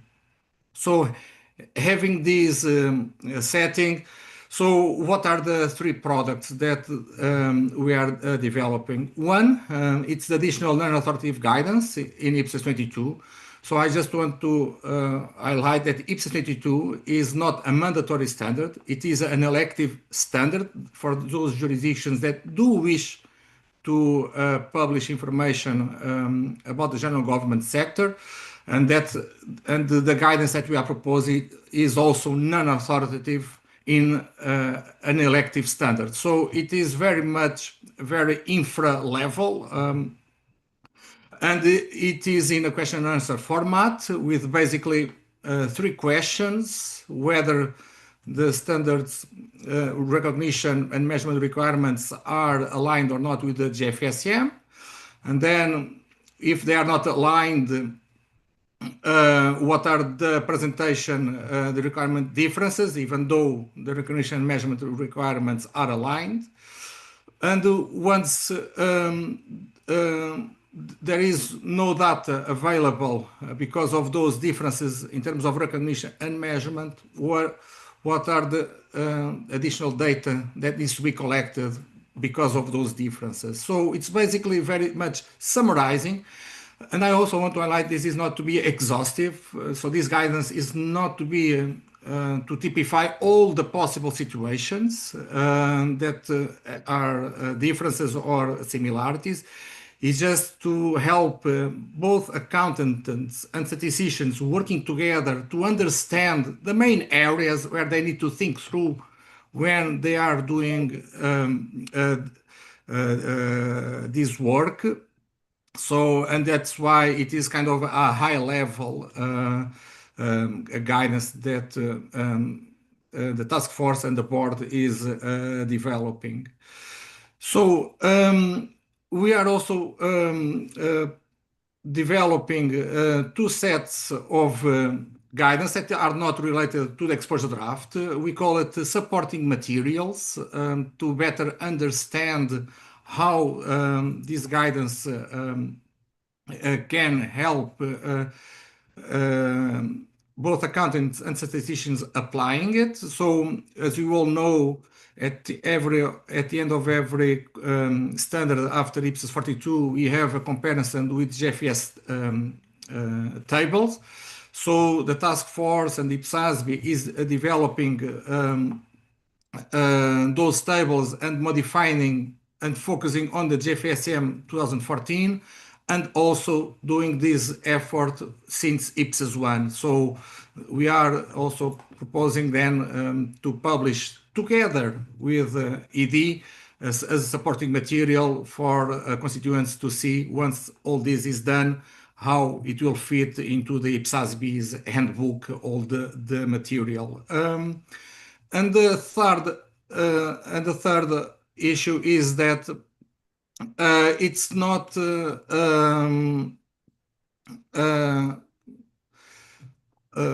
what do you say, least important, which is a guiding tool that the IPSASB has, which is the IPSAS standards and GFSM alignment dashboard, where we are planning to publish at the March of next year, so after the publication of the exposure draft, that we hope to publish, to approve it at the December meeting and publish it in January, where we'll basically summarize standard by standard, where are those differences, where are those similarities, where there is no guidance from yet from the GFSM manual, and also to have a forward-looking of the current projects that exist going forward.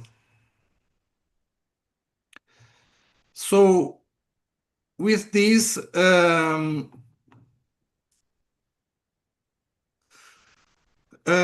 throughout this year, the task force reached to 3 main conclusions that are here in the slide. So the first one is that IPSAS standards-based accounting data helps improve the data for statistical purposes, where recognition and measurement alignment exists. What does this mean? It means that if the recognition and measurement are aligned between the 2 frameworks, statisticians don't need to look elsewhere for the data. They already have it in the accounting system, and they can just basically use it for statistical reporting. The second conclusion is that in many areas there is recognition and measurement alignment between IPSAS standards-based accounting data and GFSM 2014 requirements. So why is this important? Because it should not be because of different presentation requirements, so the location of the information in the financial statements, that should preclude both accountants and statisticians mapping all these similarities and then afterwards statisticians using that data and present it wherever they see fit according to the objectives of the GFSM manual.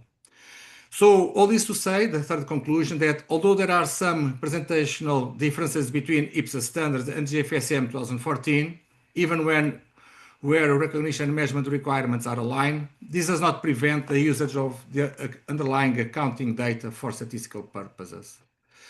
So with this, we have only one question to the CAG, precisely to enhance the discussion with the CAG and seek the feedback.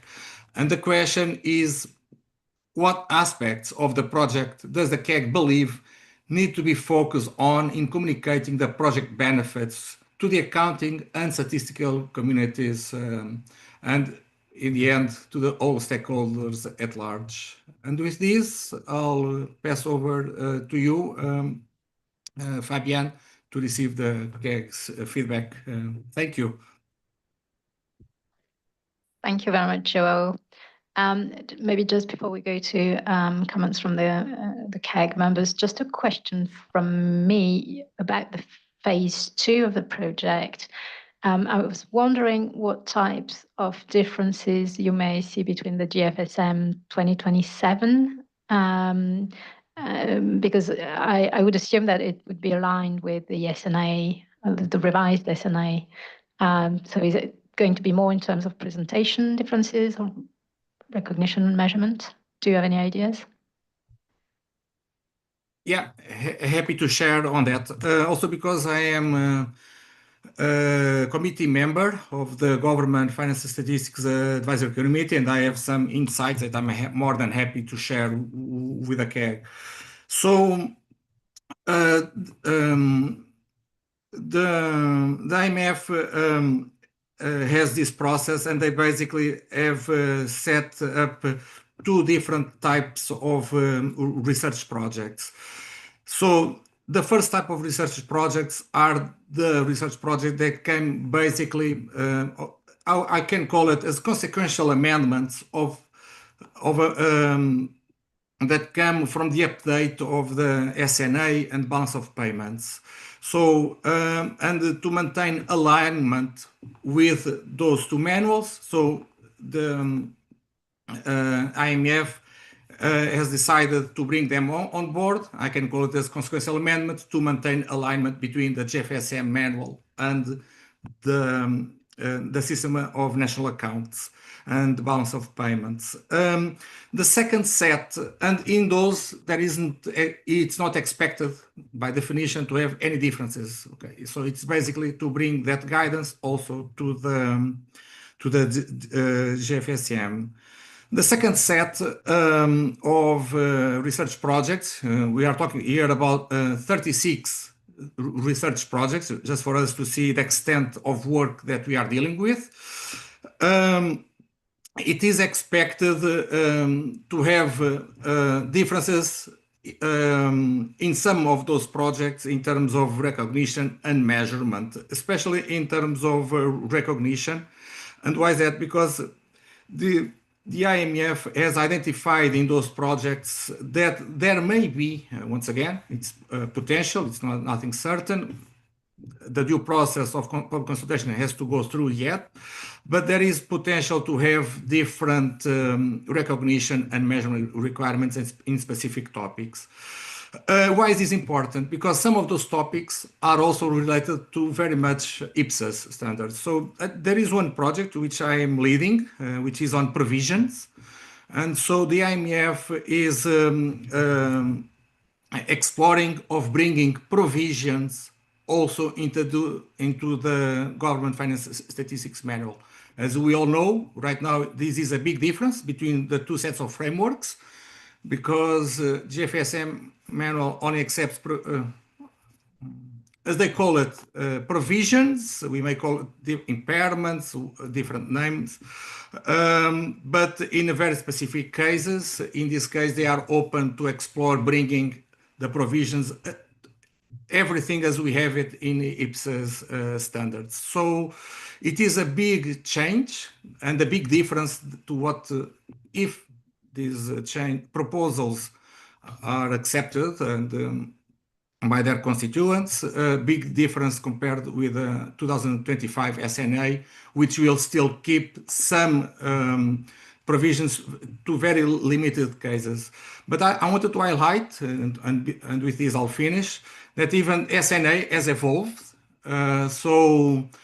Terminal costs or decommissioning costs are now to be recognized as provisions at the inception, so at the beginning of the capitalization of nuclear power plants and other big items that have forecasted decommission costs at the end of their useful life. So SNA itself has already opened, and it is more aligned with IPSAS standards and IFRSs also.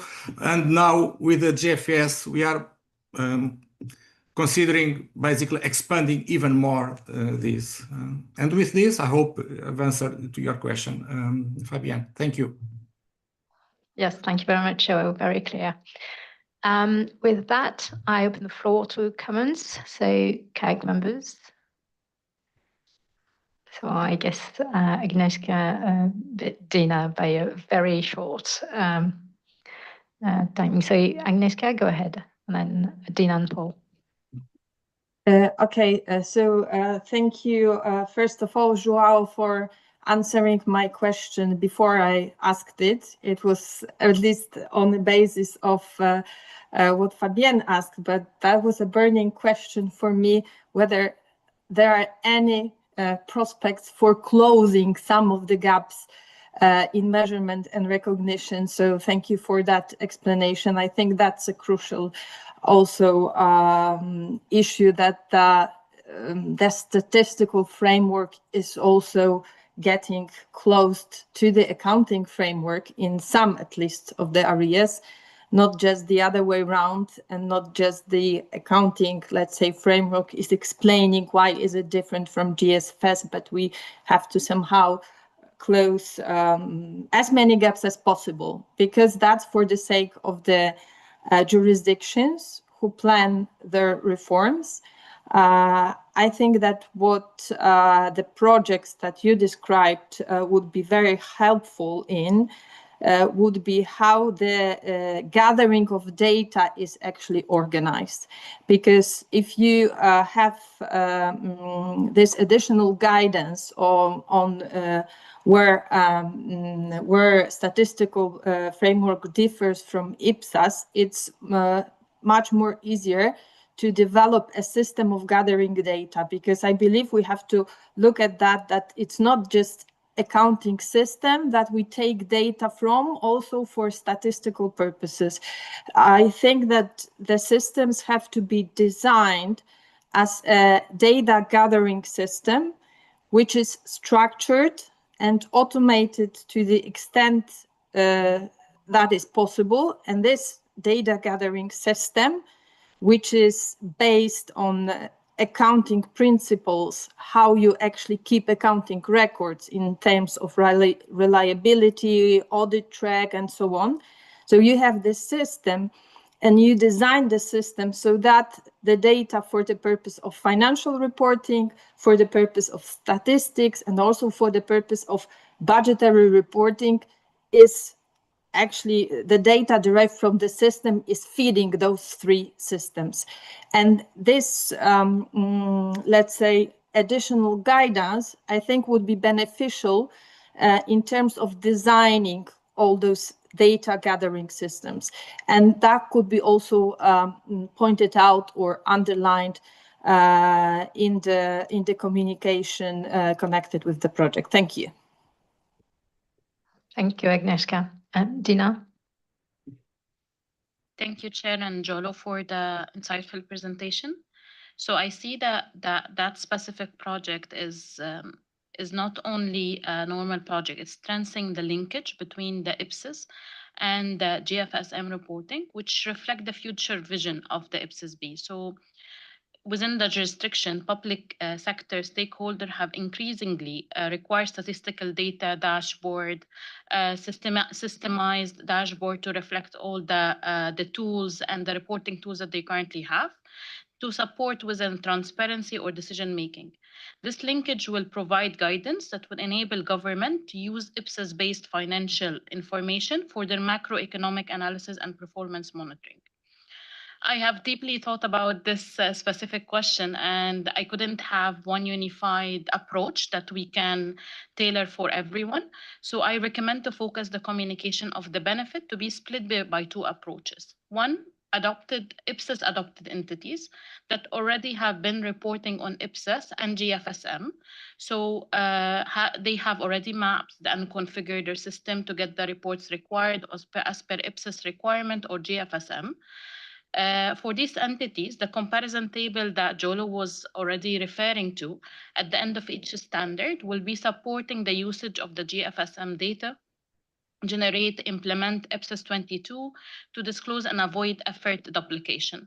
But one interesting fact was IPSAS 22 can add value for them in performance-based budgeting because by context, it links the resources, the flow usage to programs, outcomes supporting integrated financial and performance reporting that will enhance the actual versus budget reporting in a later stage. That was related to the IPSAS adopted entities. For non-adopted or partially adopted entities, I would recommend for government to look at it from a guidance offer that the guidance will be offering a structured roadmap for them to do and improve the data quality and comparability. It also helps streamline the data collection process for IPSAS-based data to serve both IPSAS financial reporting and GFSM. So without any duplication, so presentation alignment is a key here when we come to that stage for specifically for non-adopted or partially adopted entities. I would recommend having mapping the IPSAS classification to GFSM functional and aggregated categories. So have the IPSAS-B classification with the GFSM classification in order for them to have a link or a reference that they go to when they start the adoption.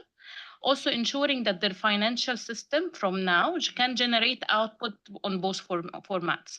As it was mentioned before, this is also will support a lot and will enhance them and encourage them for the adoption of both standards.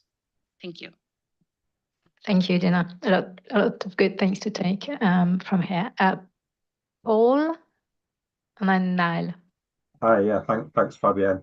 Usually you get people asking you for copies of the slides, but on this occasion, Ross, can I just have a copy of your first slide? Don't necessarily need any others. More seriously though, in terms of the question, on communicating the benefits, looking at this from an auditor's perspective, which is where I come from, then the feedback I've had as well from outreach is this is really about high quality, consistent application of financial reporting standards, in this case IPSAS, across government over a long period of time, which will then give statisticians timely, consistent information. So what I think would benefit from being stressed in any communications, and it's covered to a certain extent in the paper, is although there's already a high degree of alignment, absolute clarity is a phrase that a colleague of mine used, absolute clarity that the most reliable financial data that you can use for this is going to be prepared in accordance with the standards consistently over time and has been subject to external audit. And an example that was given in the conversations I had of not quite so reliable information in the UK at the moment, where our whole of government accounts have been disclaimed even by the Auditor General, because a lot of our local government entities have had their own accounts disclaimed as well in recent times. So just stressing that point, I think that it's about high quality information that's been subject to proper external audit is what is needed to underpin then the statistical information as well. Thank you. Thank you, Paul. Nail, next.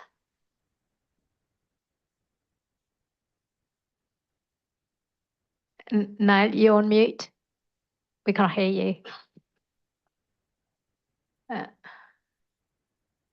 He's been disconnected. Can you hear me now? Yeah, there you go. Yeah. Okay. Go ahead. Yeah, we can hear you.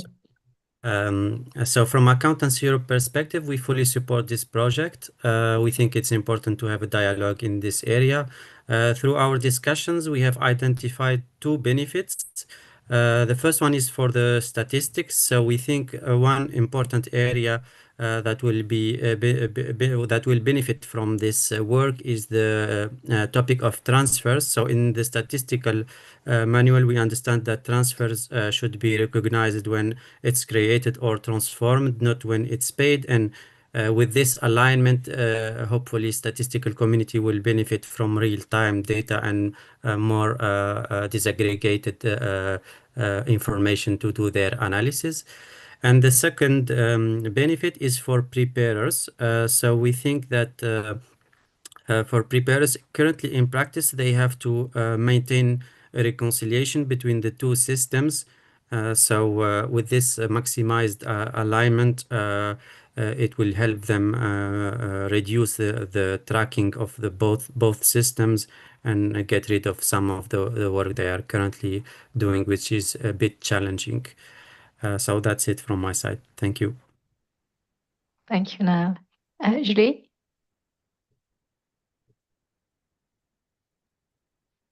Hello, thank you, Chair. So a few points take or regarding the focus point on communicating the project to accounting and statistical communities. So first of all, I think, and most of all, is highlighting the reliability of IPSAS-based accrual information as a source for GFS reporting.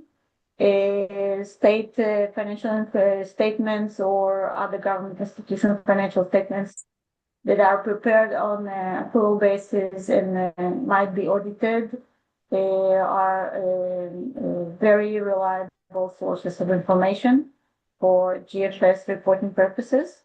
However, differences must be highlighted because not all entities that report based on IPSAS might be included in the GFS reporting and the other way around. So the reported entity differences are important to take into account when talking about reliability and comparability between the two reports.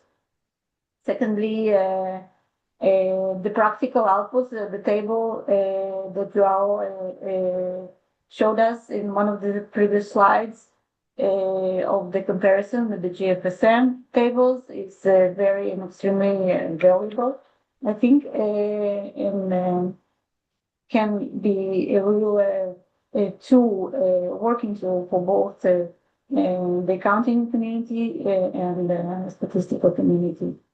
And it might allow statisticians to classify accounting information more efficiently and provide accountants with clarity about how their data is used for statistical purposes.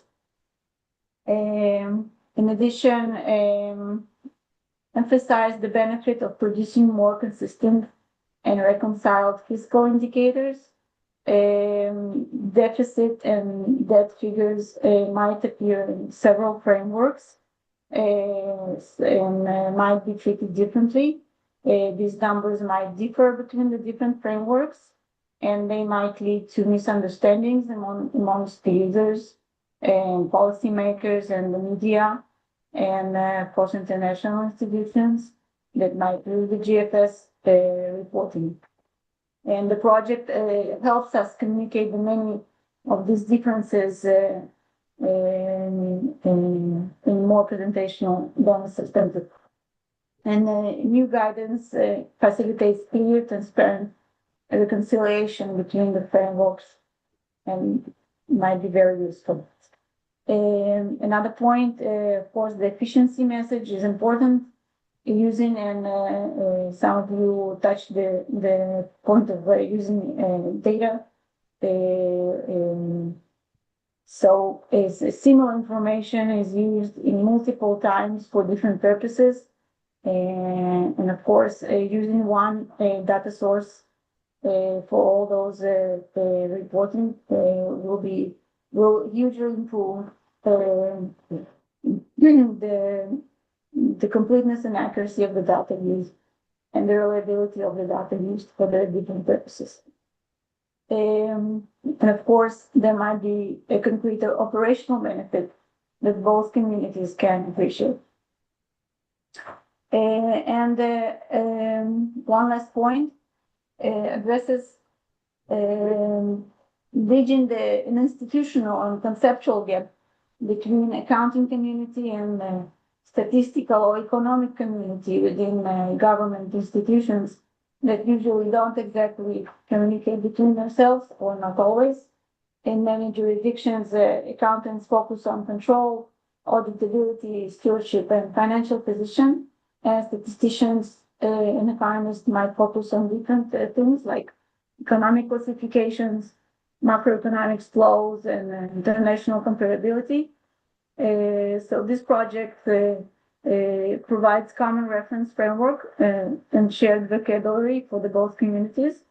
It might enable both communities to understand not only how their systems differ, but why, and how to converge between them in a transparent and systematic manner. Thank you. That's it. Thank you, Julie. Tim, and then Ram. Hi there.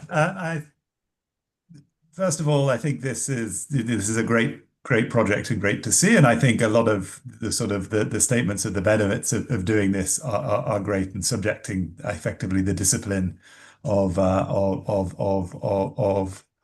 IPSAS to statistical data is critical. But one thing, while I've been listening to this conversation, that I find interesting is because my lived experience of working with GFS is the one point where the rubber hits the road is the development of charts of account and of accounts, and often when the fund and the World Bank are advising governments who apply in GFS, the point of entry is the development of the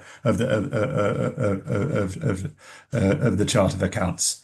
And making it GFS compliant is the term that is often used. And I was wondering what from an IPSASB and an IPSAS perspective, what that sense is, because ultimately the chart of accounts is the foundation of the accounting as well. And so there's GFS as one standard. There's also COFOG, the classification of function of government, which is another thing that is often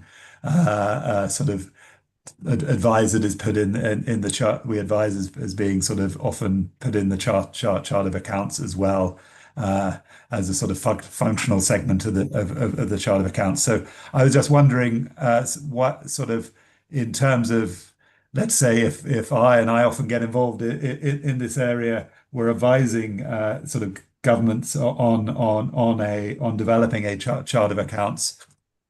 What should I be doing, and what is the IPSAS view on charts of accounts, given that often the fund and the bank are saying are emphasizing this issue of GFS compliance. Thank you, Tim. Before we go to Ram, Ross wants to step in. Go ahead, Ross. Thanks, Fabienne, and thanks, Tim, for that question. And maybe just a couple of points overall. So this work that Joao's working on now in this project is a long-running work and collaboration between the statistical community and IPSASB. Well over a decade, we've been working together to try and map out the areas where we have similarities and the differences, including a consultation paper we had back in 2012. So there is a lot of work under the hood, so to say, on this, and that maps to an area that you've just asked a question specifically. So there is an excellent example chart of accounts that the Pulsar program developed a few years ago.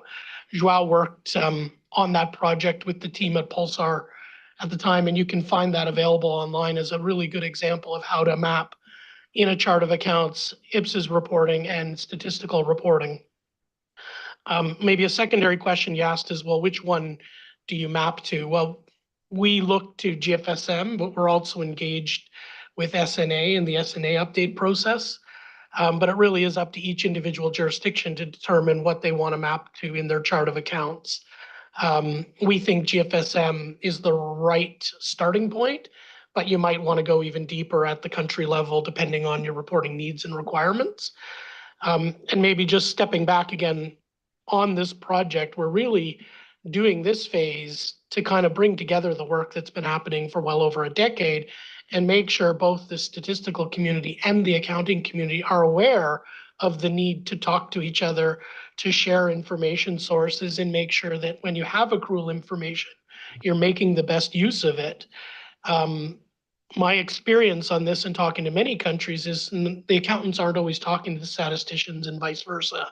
And sometimes they might not be aware of the significant benefits of the transactional accounting data for the statistical community sitting there in a system that, if they make some efforts to take advantage of it, greatly increases the precision and the data sources available for statistics. And without that accounting data, the statistical methods are much less precise, more time consuming, and more costly. So it really is about the bottom of our strategy and unlocking the benefits of the accrual information transition as a broader PFM project. Thank you, Russ. Ram? Thanks, Fabian. Just a small one. In fact, although desirable, because it will lend credibility to both the IPSAS accounts as well as the GFSM. But, the complete reconciliation to me is a very difficult proposition. The reason is that data is captured according to what is the possible use of that for decision making at a later date. And perhaps the use is different in these two cases. And the method of their recognition and measurement is also different. So under the circumstances, I think the first step should be, if we can explain the differences, that why these are the differences, then the purpose of letting sort of giving credibility to both would be it would be fairly easy, as long as we know why they differ and that difference can be explained. It is fine as a first step, and then we can say that we can build on that and then say that how we are going to do it in stages, so that we, as over a period of time, we are able to reach there when they are in complete synchronization. So I think the first step should be to explain the differences and be very clear about that, so that we see that both of them are credible information sources, but both of them support one another. Yeah. Thank you, Ram. Thank you. Ross, you want to take? Thanks, Ram. And I think maybe just a couple of points on that. So the task force, when they were developing this guidance, had this very specific discussion about the differences in the frameworks and that they are different and have different purposes. So the idea of a full reconciliation between accounting and GFSM is not the aim of this project. And when the board was, or when the task force was talking at our meeting about how to build on the areas of agreement, it was actually a slightly different approach than what you're suggesting. It wasn't focusing on the differences and explaining those. It was actually focusing more on the areas where there's alignment and the data is useful for statistical purposes as the point of emphasis. We've described for many, many years where we're aligned and where we're different. And I'll point to item 3, the dashboard that Joao's been describing. So Joao said it'll be published in the new year when the guidance comes out. Well, that's the updated dashboard. The current version of this dashboard has been published on the IPSASB website for going on 5 or 6 years at this point, maybe longer. And before that, we still have an audit of the transactional differences that we prepared as part of that consultation paper in 2012 that I talked about previously. The other thing to highlight is we will have updated comparison tables for all of the IPSAs at the back that highlight the areas of alignment and the areas of difference. to make it clear where there is source data in the accounting system that will be useful for statistical purposes and where there's differences and why. And again, that comes down to the different nature of reporting under GFSM versus accounting. And there are areas where there will be differences. And even after the update in 2027 to GFSM, there'll continue to be differences. And that's the nature of the framework that underlines our policy for alignment with GFSM. If you read that paper, it talks about the different reasons and reporting basis for accounting in GFS, and that there are differences in those frameworks. So it's not possible to get complete alignment. But regardless to that, there's a lot of accounting information that can already be used today for statistical purposes. And if the systems can be integrated and it's used, it will make statistical reporting much more robust. Thank you, Ross. To close the session, I'd just like Eileen to run us through Beatrice and Geoffrey's comments that they sent in writing quite recently. Thank you, Eileen. Go ahead. Thank you, Chair. And I realize I'm keeping everybody from a very well-deserved break, so I'll be succinct with that. Beatrice and Geoffrey were not able to join us, unfortunately, but these comments are what they've shared in advance. Beatrice noted that this is a very important project for both public accounting and the statistical communities, and maintaining the link to GFS is particularly crucial in Europe, where GFS are the numerical basis for fiscal policy, and countries are increasingly using IPSAS-based standards. So she noted that her organization sees this work as particularly useful for preparers of public accounts who deal regularly with statisticians and their data requests, as well as for the statistical community, which often faces challenges to source and interpret accounting data. She noted that the communication is what is important for both the public accounting and statistical communities to raise awareness. From the IPSASB side, she advised that we can continue using our usual channels, as well as other stakeholders such as the World Bank and the OECD, and concentrate on discussions with preparers and standard setters. And then from the statistical side, she said that we can take advice from the GFS observers around the board for best communication channels, but she noted that perhaps the IMF's GFS advisory group, as well as the IPSAS network in the European Union, may be good sources. She also noted that there might be benefits for preparing a joint explanatory video featuring a public accountant and a statistician to really bring in both of the communities to help with the overall communication and narrative. Last thing I'd add from Geoffrey, he had very similar sentiments as what has been shared by CAG members today, as well as what's noted by Beatrice. He noted that from past communications, he can see a lot from the IPSAS side about really pushing for this, this benefit and this message, but he doesn't see as much from the statistical community. And so perhaps that is part of having a more two-way communication, bringing the IMF maybe more to the forefront and engaging in these conversations to help drive that broader narrative. So with that, back to you, Chair. Thank you. Thank you, Eileen. Maybe just a comment from my side before we wrap up. On the communication side, if I were the shoes of statisticians and I wanted to look at the accounting accrual data, maybe I would like to have something in the format of what's different, what's not different, so that I can just go to what's different and try and find the corresponding data. So maybe something to think about, sort of a staff document that would present the information in a different way than by standard, like it's in the guidance in IPSAS 22 at the moment. Just some food for thoughts, and that's it. That's it from me. Well, as Eileen mentioned, so now is a well-deserved break. So thank you all for your comments. That's been an intense first session. We'll be back in the room, and please be back online at 10:50. Thank you very much.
Hi all.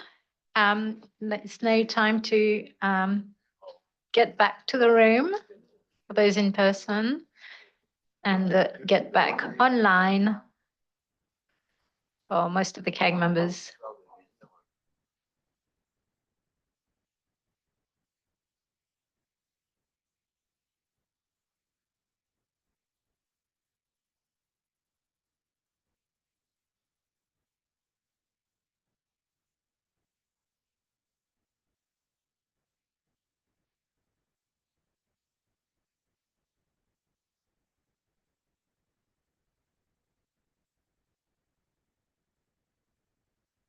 So we're getting ready from our side. Just bear with us a second.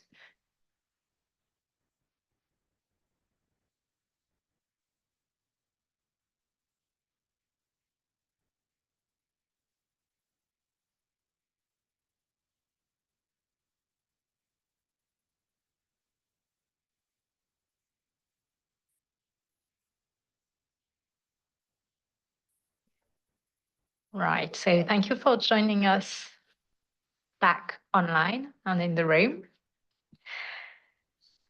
So our next topic is one that could seem quite simple to grasp as a concept, but that proves to raise many issues and difficulties in practice, and both in the financial reporting and sustainability reporting spaces.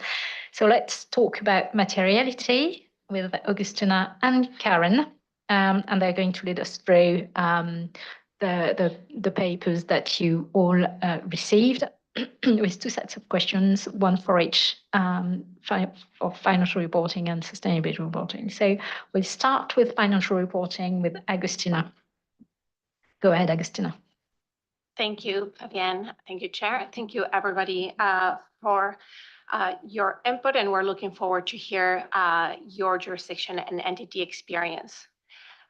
In agenda item 5, we're going to provide you a project overview, and then I will be discussing phase 2, which is about materiality and IPSAS standards, and then Karen will take over to have a discussion on phase 3 for materiality and IPSAS SRS standards. So where the project comes to be is the IPSASB received feedback from stakeholders that there was a need for non-authoritative guidance on how to make materiality judgments when preparing IPSAS standards. As you know, the IPSASB decided to take on sustainability reporting, and then the project kind of evolved. As IPSASB takes projects, it considers the current environment that we're in, acknowledging that the IPSASB had recently updated its conceptual framework, and with that, the definition of material, and recognizing that there was existing private sector guidance that the IPSASB could leverage from to address this public sector need. So we'll be going to discuss that, and that was in the papers regarding financial statements. The objective of the project overall is to help public sector entities which are uncertain on making materiality judgments, how to present relevant financial and sustainability reporting information. In this slide, what I want to highlight is the timeline that we're working on from a phase 1 and phase 2 perspective. And on phase 3, Karen will be sharing a little bit more, but there's more to come from a decision perspective. What you can see is that in phase 1, what the IPSASB did is just mainly focus on ensuring there was consistency on the definition of material across the conceptual framework and IPSAS standards. So in this first phase, where we published a pronouncement in October 2025, was bringing that clarity on the definition of material, and also adding that enhancement that public sector entities need to focus on the information needs of primary users as defined in the conceptual framework, as opposed to all potential users of financial statements. In phase 2 that we're in right now, the focus is on developing non-authoritative guidance for the public sector, working with the IFRS Practice Statement 2. And in agenda item 5, we kind of explain what that is, and I will go into a brief discussion on it, because specifically we want to hear and seek your strategic advice on how we can public sectorize the examples in the guidance overall. And in phase 3, as I noticed, noted is about developing guidance, but for sustainability standards. So let's dive into phase 2 and give a little bit of context ahead of asking you the question that we're seeking input for. The practice statement 2 is one standalone document created by the ISB that it seeks to address one specific need of helping entities make materiality judgments, as I said, that were uncertain on application of the concept. One of the challenges that the ISB saw and that the IPSASB confirmed when seeking input from stakeholders back in 2021 is that sometimes our requirements are used as a disclosure checklist as opposed to assessing whether the information is material, and sometimes that might lead to obscuring information as opposed to kind of highlighting what is relevant. The adaptations, what the IPSASB also noted was that there were there are national standard setters who have leveraged from the ISB's practice statement 2, and that information can be used for the public sector. So it's good news from the IPSASB's perspective to understand that is a document that can be adapted for our purposes. With that, I want to kind of highlight what is the guidance that you see in the practice statement 2, which provides overall clarifies the general characteristics of materiality as is necessary to have a clear understanding of the concept to be able to apply it when you're preparing your financial statements. The practice statement 2 includes a 4-step process. Obviously, it's not the only process, but it provides some guidelines to entities to understand what are the considerations they should have as they're applying this. And then what you have is that it also provides guidance to specific circumstances, being prior period information or materiality judgments that might require accounting policy informations, errors, and covenants. This is what is in the existing practice statement 2 that we will need to public sectorize. So what is that 4-step process? It pretty much requires an entity to first identify what are the IFRS standard requirements and also understand what are the information needs of its primary users. Having known that information and also, of course, the transaction that they're trying to recognize, they can move on to assess its materiality. When we think of materiality, some of the factors that an entity will consider can be quantitative and other of the factors can be qualitative.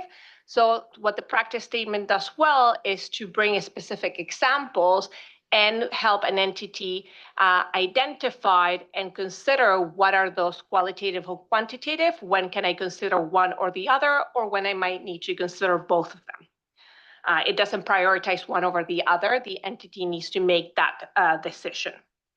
Then, of course, once you have made those considerations, it's important to organize all of the material information that the entity has determined and to consider whether this whole package as a whole is meeting the concept of materiality, or potentially I need to organize the information differently, or am I skewing information? Finally, it recommends that the entity provides a review of this financial statement to better ensure the concept is being met. So let's talk now about specifically the process of the IPSASB to review and adapt. And the focus on this agenda item 5 is more about the examples that we wanted to ensure they're public sectorized, but always we are seeking your input. And if you have other suggestions from a public sector perspective that you think the statement needs to be revised, we'll be glad and happy to receive that information. Usually, the process of the IPSASB is to ensure that the adaptations are made for consistency with our conceptual framework and our IPSAS standards. And then when we look at the examples, we try to ensure that these examples are public sectorized, and you need to determine the relevance, or are they inappropriate for the public sector, and whether do we need potentially additional examples that might not be needed from the private sector due to capacity building and such considerations. So here what you have, and I had added on the agenda item an example that is included in the practice statement 2, What I just want to quickly highlight is that when we think of the private sector guidance, we have, for example, IS 17 in their case, and it's IPSAS 45 for us. And one of the requirements is that is when you have a capital expenditure and it meets the recognition criteria in IPSAS 45, this is need to be recognized. But at the same time, different preparers and entities will understand that certain purchases that may fall under property, plant, and equipment might not necessarily be material as to be recognized. And this will vary, of course, depending on the size of the company.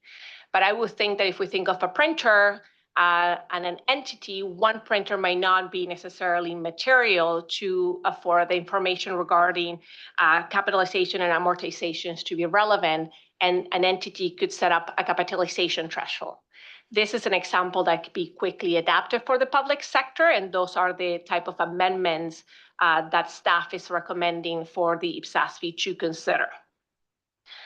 But with that, I think we come to the question of the day that I'm seeking your input. A strategic input is pretty much the question for you is from your perspective, the perspective of your jurisdictions. If you could share examples of specific IPSAS principles where the entities have difficulties applying the concept. And we want to focus on these particular areas, potentially one of them being the identification of primary users, as we see that in the public sector, primary users are much broader than in the private sector. The primary users information needs. This is a section that we're looking to discuss with IPSASB in March, and that's where we're seeking your input now in December, so we can have that value discussion with the IPSASB. And then also whether if you consider there are particular recognition or measurement requirements in IPSAS standards where there is a difficulty by preparers or in your jurisdictions or professional experience where you know that. And with that, I will pass it back to the chair. Thank you, Fabian. Thank you, Agustina. I can see Gustavo's already raised his hand. So go ahead, Gustavo, and then Dina. Thank you, Fabian. I consider the practice statement 2 a great starting point for our document, but it needed to be complemented, specifically with the IPSAS specific standards for the public section. For example, with the IPSAS about budget. And one problem that many jurisdictions may have, I have seen in Chile, is to address when over-execution is material. And an example about this could address the quantitative criteria of how much over-execution there is, and also the qualitative characteristic of the kind of spending, because not all spending matter the same to the public. So an example specific about this thing, I think, would be a great help for the users. Thank you, Gustavo. Dina? Thank you, Chair and IPSAS staff, team members for this presentation. So I think the new change in the materiality definition make the materiality is no longer about a specific value. It's about what is the benefit of it and what is the meeting the primary user's definition and importance. Two examples that I had in mind that may be specifically related to the public sector. One was related to the grants. So grants, we usually, this is something that within our jurisdiction falls within the public sector. And if we can say that a specific small grant has been given to one of the entities, and this grant may be related to social program project, and because of the small amount, it has been disclosed, but only from a material amount or a value, but it doesn't specify the condition of that grant. Not looking at the qualitative factors may lead a lot of risks and a lot of issues that is being faced by the public sector in specifically. So having the qualitative factors coming in the picture will enable the entities to have a full view. So I know how much it costs and as well as what are the risks and the rewards coming with that grant. The other example that I had in mind was related to the infrastructure assets. So a municipality, if we can say a municipality, and this municipality are building roads and having infrastructure asset roads, usually it's being capitalized as per the accounting policy of this entity and the capitalization threshold, as was Agustina was mentioning for the printers. But if there's a specific project that related to the asphalt, and they have being spending as a pilot project on a specific nature of asphalt for the heat resistance, and this is not being disclosed probably in the financial statement because it doesn't meet the capitalization threshold. But for the primary users to know about it, the risk and rewards of that will give them a lot of information that at least can have a say about it, whether it's good for them. They can highlight if they have any opinion about it and any risks, and as well as will enhance the transparency and accountability of the financial statement. Thank you. Thank you, Dina, for those examples. Paul, next. Hi, thank you. Not necessarily detailed examples, but just some sort of bigger picture thoughts going through this. I think one of the things that I think would be useful in the guidance is not only who the primary users are, but what sorts of decisions they might make on public sector information. Not something I'd ever thought about until sort of going through this paper a few weeks back. But you know, if you think about the public sector services and the public, so if I take the UK as an example and our National Health Service, if our local hospital produces its accounts, what decisions am I going to make on the basis of that set of accounts? I can't change the hospital. It's my local hospital. I can't choose where I go necessarily. In theory, you can, but it's not that easy. So I was kind of thinking then, well, you know, what decisions would I make based on those accounts? Actually, what's interesting is health outcomes and things like that. How would you reflect that in the financial statements? You probably can't, which then led to an ultimate question. So are the public really the users of public sector accounts after all? So I think something on that, these are the types of users, and these are the sorts of decisions they make. I think having some sort of guidance on that for preparers would be really helpful.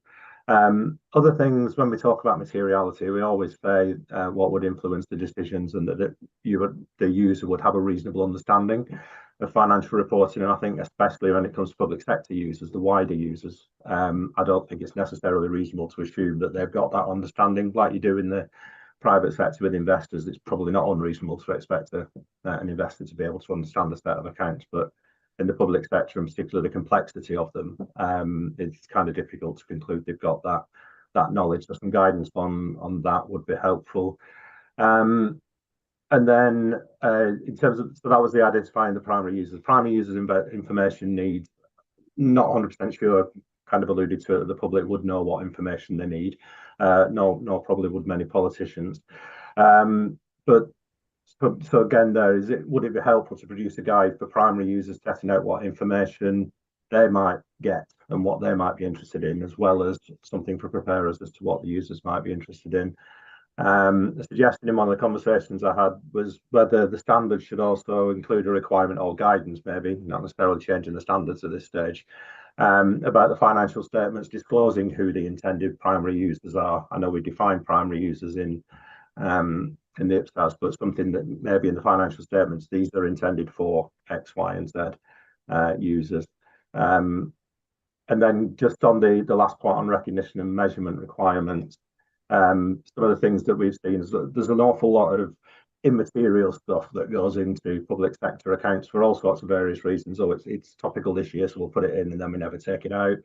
When I used to audit the NHS, they used to prepare their accounts in an Excel spreadsheet and then convert that into a set of financial statements. The Excel spreadsheet was a standard template, had hundreds of rows of zeros in it. And when they would produce the financial statements, they would still have hundreds of rows of zeros in it, which for the user makes them a bit pointless, and it's quite difficult to get those taken out. And there's all sorts of other things where you might have set a de minimis level for something like accruals or capitalisation 20 years ago, and that's not been updated for inflation. So again, you've got sort of immaterial information there. So something about how you remove immaterial information would also be helpful. Thank you. Thank you, Paul. Nael? Thank you, Fabian, and thanks to the staff for the presentation. So at Accountants Europe, we had a discussion and we tried to think who could be identified as primary users.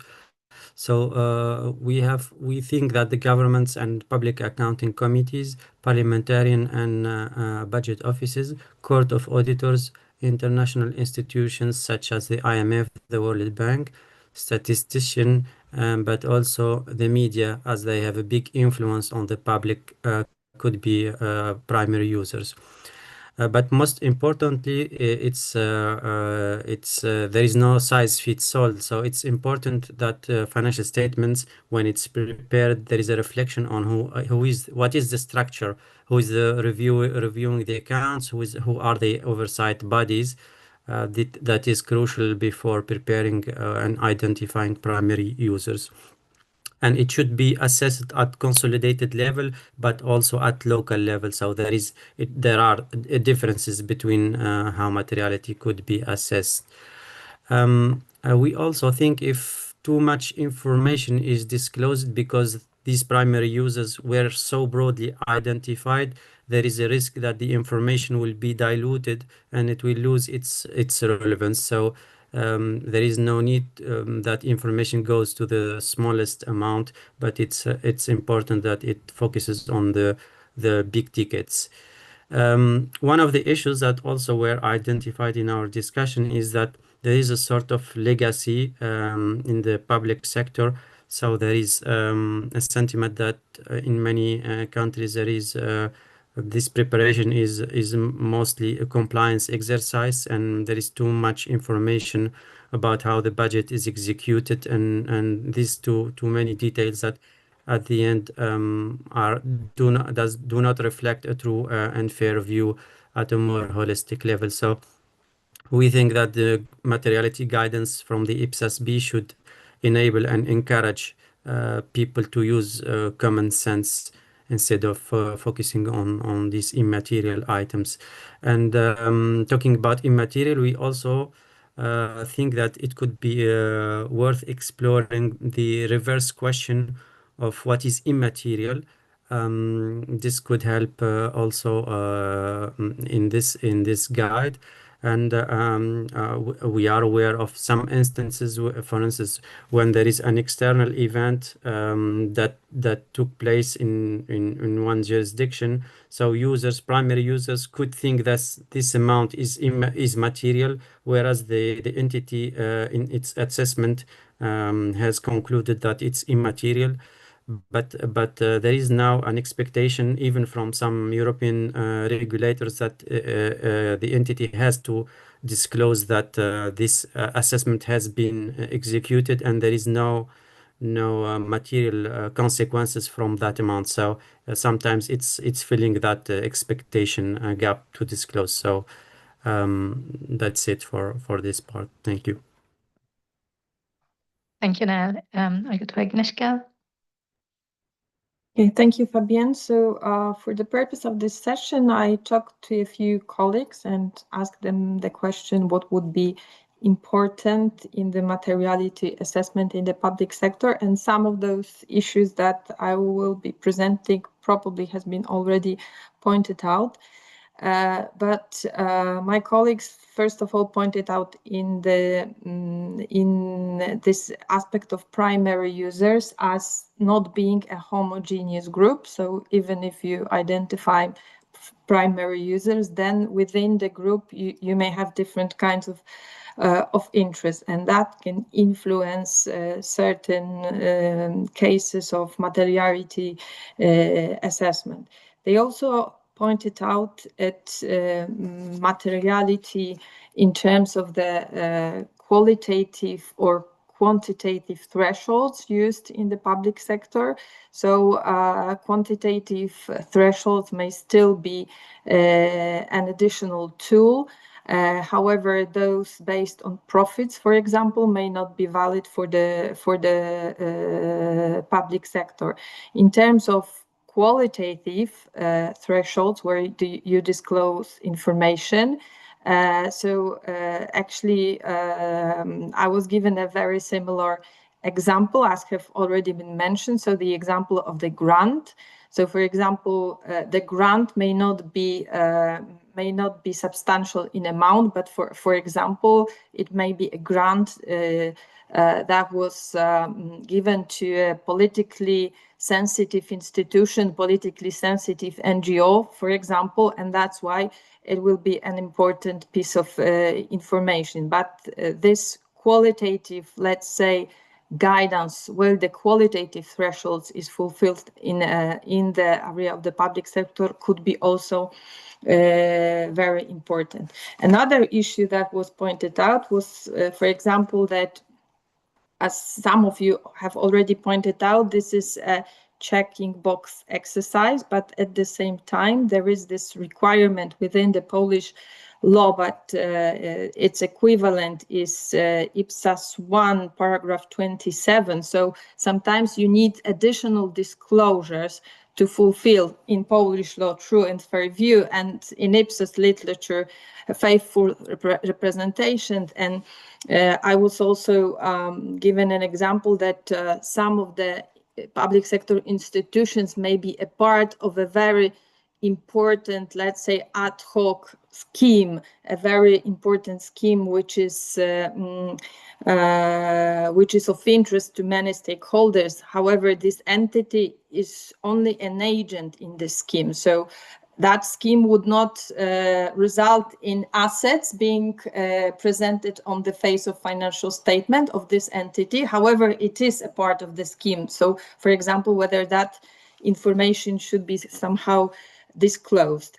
So on the one hand, you have this checkbox exercise, and on the other hand, the entities may have this, let's say, obligation to consider some other issues that were not even presented as specific disclosure. And one more last thing that was pointed out to me was actually the issue of aggregation of information in consolidated financial statement, but as compared with individual financial statements. So at least in Poland, we have some groups of entities in the public sector that are reporting entities, even though they are very tiny entities, but there are plenty of them. So for some of them, disclosing certain information may not be material because they are focused on certain information for their activity, but for the consolidated, let's say, picture, this information may be relevant. So this was also pointed out as the area to explore in much more detail. Thank you very much. Thank you, Agnieszka, for those very good points. Anthony? Thank you, Chair. A lot of the issues have been touched on by other areas, but I think it's worth just restating to sort of confirm the weight across different jurisdictions. Certainly for us, the whole of government consolidations are a key materiality issue and challenges people at the the entity level may differ from materiality at the consolidated accounts level, and particularly stat bodies and government-owned corporations applying materiality differently, leading to inconsistent consolidated reporting. A good example of that has been hospital foundations considering donations at a much lower threshold than, say, like the Department of Education, for example. Errors and restatements, so looking at the materiality of prior period errors, which can lead to unnecessary restatements or underreporting corrections as well, was another area jurisdictions are challenged by. And we've certainly covered the public interest versus the financial significance. But to small grants, I'll add executive travel costs and consultancy contracts that may still be material due to public sensitivity. And agencies really struggle around judging reputational or political factors, which override the purely financial thresholds. And most of those things are retrospective. You don't know it's politically sensitive sometimes until it is politically sensitive, so that can be quite challenging. And then finally, around the non-current assets, particularly valuations when doing revals, whether they're material enough to warrant disclosure, and where there's particularly large asset bases where the amalgam of assets or class of assets might be significant, but individual assets might be smaller. And again, I think the point was made earlier, but it needs to be balanced against over disclosure. There's been a lot of work done to simplify financial statement disclosures, both in terms of plain language and the sheer volume of those. So to be safe, including over-reporting of materiality could be the downside to all of this. Thanks, Chair. Thank you, Anthony. Maya? Thank you, Chair. While a lot of points have already been made, so maybe in the interest of time, I won't be repeating them. Just maybe 2 points that I'd also like to stress is regarding from our experience in practice, we find that public sector entities often do not clearly distinguish between the primary users and the general public. So primary users, just legislative bodies and institutions responsible for public financial oversight, and decision makers are not always explicitly considered when determining materiality. So instead, it's usually kind of approached just formally or technically without really analyzing what is truly important for the information needs of the key users. And therefore understanding of their information needs of the primary users. Often institutions focus formally on complying with regulations, while their needs regarding, I think someone already mentioned, risks and efficiency and economy remain insufficiently considered. So perhaps guidance relating to these areas would be quite useful. And when it comes to also recognition and measurement requirements, I think difficulties usually are evident in transactions that require professional judgment and estimates. Also, this has been mentioned, revaluations, measurements of property, recognition of revenues. So practical examples that highlight professional judgment steps that guide officials would be quite helpful when assessing materiality from this perspective as well. And I also think it's useful to have also both good and poor practice examples. That would also be helpful. Thank you. Thank you, Mia. Jesus?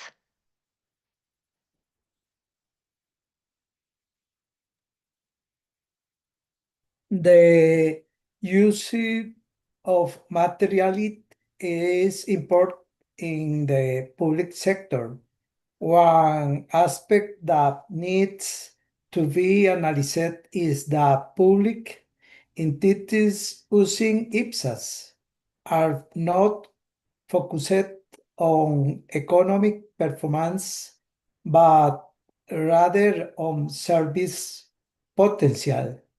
Therefore, in Costa Rica, material is being weighed in terms of the scope of public entities, goals, and objectives. For example, the number of kilometers of road maintenance, the number of people served by social security, the number of jobs created, and the number of museum visits.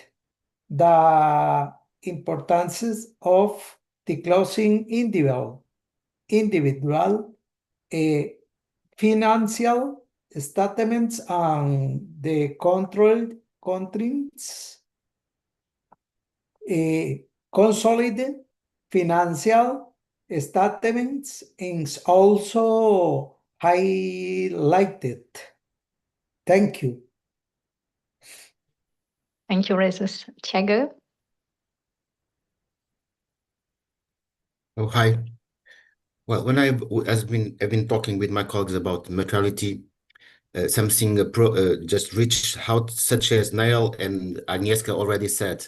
There are several users, different users with different needs, and at least we consider 3 layers of materiality approach at the entity level, at the line ministry level, and at the government level. And then we can use the same approach when we talk about, for instance, municipalities or regions, at least 3 levels.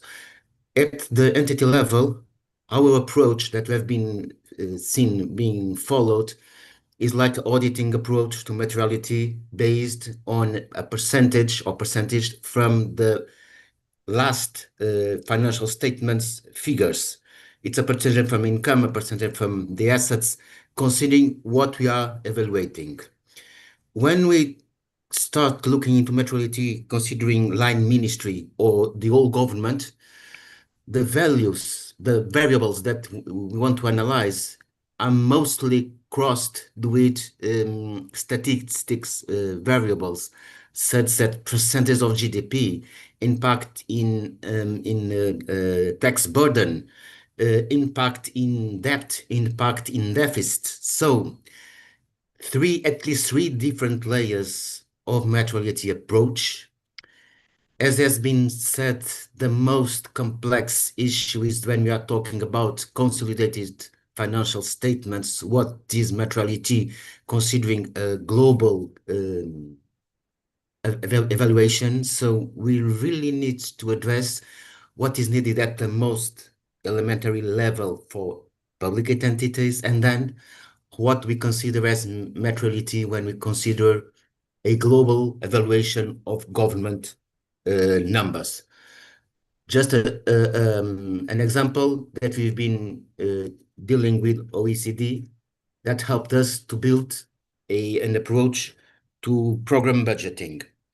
For us, in program budgeting, we consider it as it's just material, something that is over 1 million euros.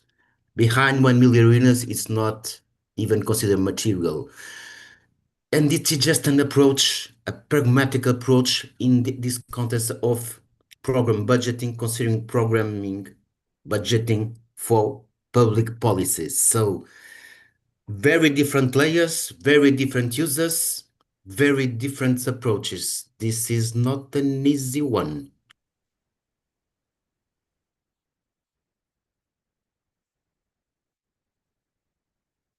Thank you, Chegu. Ram? Thanks, Fabian. Just a small one. Materiality, as everyone else has said, it is a very complex concept, is both absolute and relative. Absolute in terms that if it crosses a particular limit, then perhaps it needs to be dealt with in a particular manner and disclosed accordingly. Relative in the sense that you can't go only for the amount.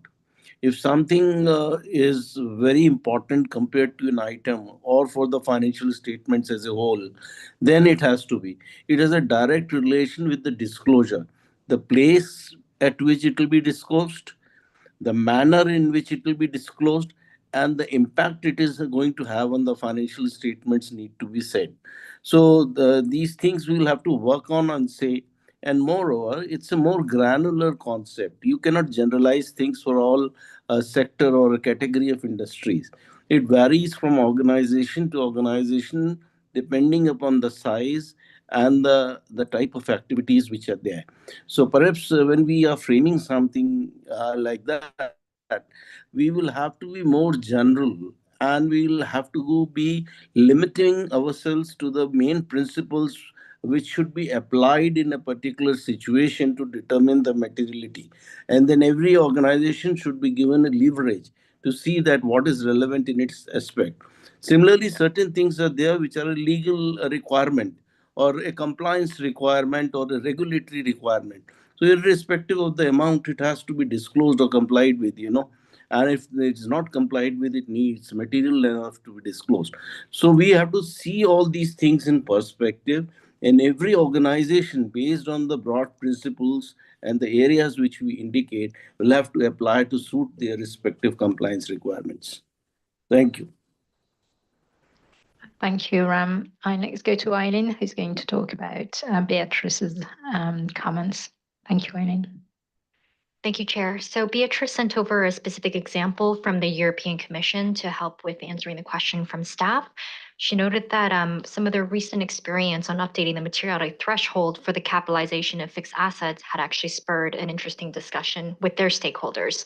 This was specifically an example on applying materiality under the new leases standard. So the European Commission had increased its fixed asset capitalization threshold, but through that process, stakeholders started questioning whether this threshold would also apply to leases under IPSAS 43.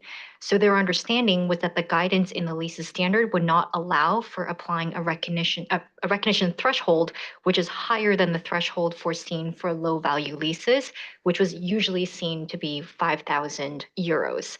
So adding an example in the guidance could help to clarify how the low value exemption does not override a reporting entity's higher general capitalization thresholds for fixed assets.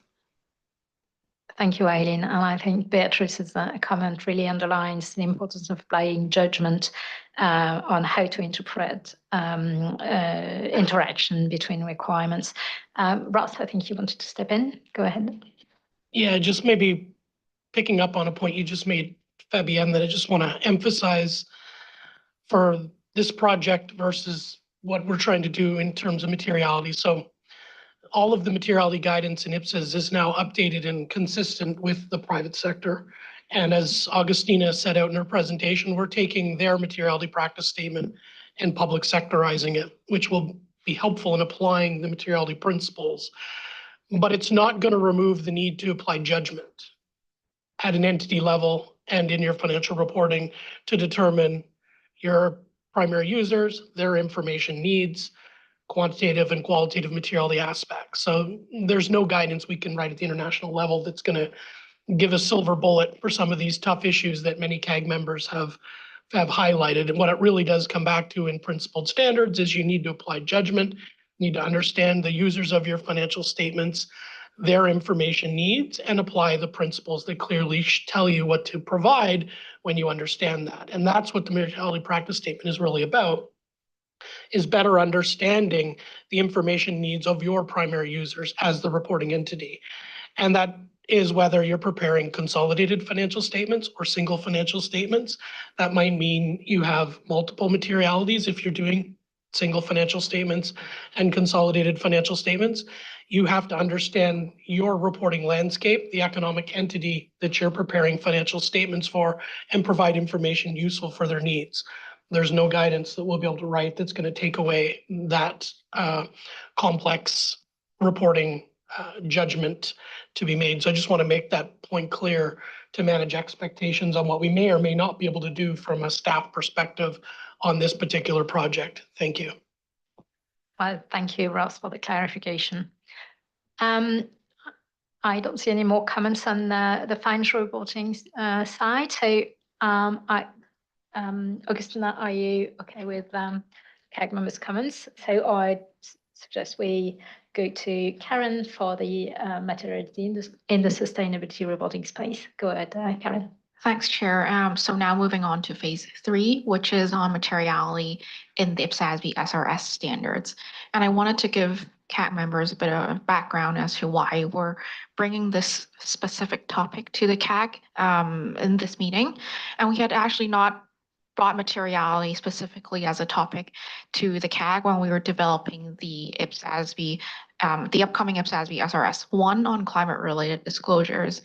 But as a part of analyzing responses to the exposure draft, something that the IPSASB identified was mixed interpretations of the proposed materiality definition, which is aligned with the IPSASB's own conceptual framework.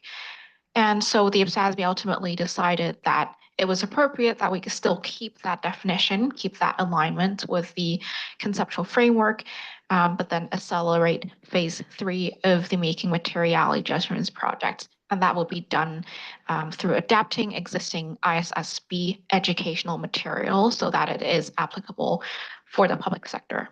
And so from the staff perspective, we thought it was appropriate to bring a high-level summary of this IPSASB educational material to the CAG.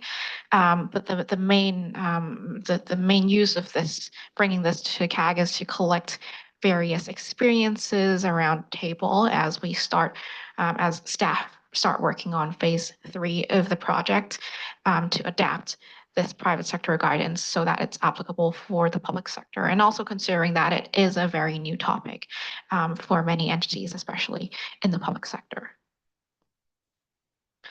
So in the interest of time, I'll keep this short, but then just a bit of background on materiality on IFRS S1 and S2. So IFRS S1 introduces the definition and application of materiality, so material information in the context of sustainability-related financial disclosures. And this underpins the application of both IFRS S1 and S2. And this is very similar to the upcoming IPSASB SRS standard, which includes the definition and the application of materiality in Appendix B general requirements, and that's to support and operationalize the IFRS S2 aligned core text. And so as part of finalizing the IFRS S1, the IPSASB, very similar to the IPSASB, they received comments with mixed views from stakeholders on whether their proposed definition of materiality was clear in the context of sustainability-related disclosures. And so their decision was that they would still maintain that proposed materiality definition, which was aligned with their own IFRS conceptual framework, but then they had committed in the feedback statement that they would put out further guidance. And so after the publication of both IFRS S1 and S2, IPSASB staff focused their work to support implementation, and part of that was publishing this educational material, as you can see on the slide. It's named Sustainability-Related Risks and Opportunities and the Disclosure of Material Information. And so this was something that was developed by IPSASB staff. It's a standalone document, and it's also non-authoritative. It's not a part of the IPSASB standards. And as you see, this is an overview of the educational material. It's broken down into 3 main chapters and supported by 3 appendices, where chapter 1 explains the definition of material information and its application in the IPSASB standards. Chapter 2 explains what the IPSASB standards mean when it refers to sustainability-related risks and opportunities that could reasonably be expected to affect an entity's prospects by breaking it down into smaller sections. And chapter 3 brings in both chapter 1 and 2 and explains how to identify material information about those sustainability-related risks and opportunities that could reasonably be expected to affect an entity's prospects. And so chapter 1 of this explains the definition of material information. As Augustina had brought you through just now, the IPSASB's standard definition of material information is aligned with the definition of the same term in the IFRS accounting standards. And so there are a few key points that the IPSASB staff had noted through this educational material. First is that the focus on primary users. Second is that materiality is an entity-specific characteristic of information. It's applied in relation to the information rather than the significance of a sustainability-related risk or opportunity. And then moving on to chapter 2, this focuses on what the IFRS S1 refers to as sustainability-related risks and opportunities that could reasonably be expected to affect the entity's prospects. And it breaks this down to explain how an entity might identify these sustainability-related risks and opportunities. And so this is a step that an entity goes through before it determines whether this is material information.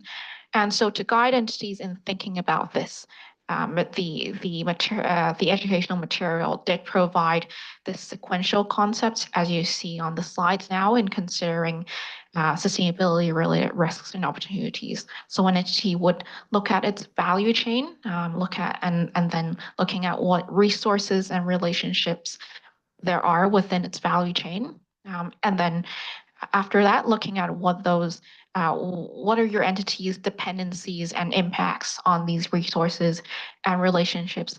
And then the last part of the sequential concept is whether these resources and relationships could reasonably be expected, and that's from the perspective of primary users, affect an entity's cash flows, access to finance, or cost of capital.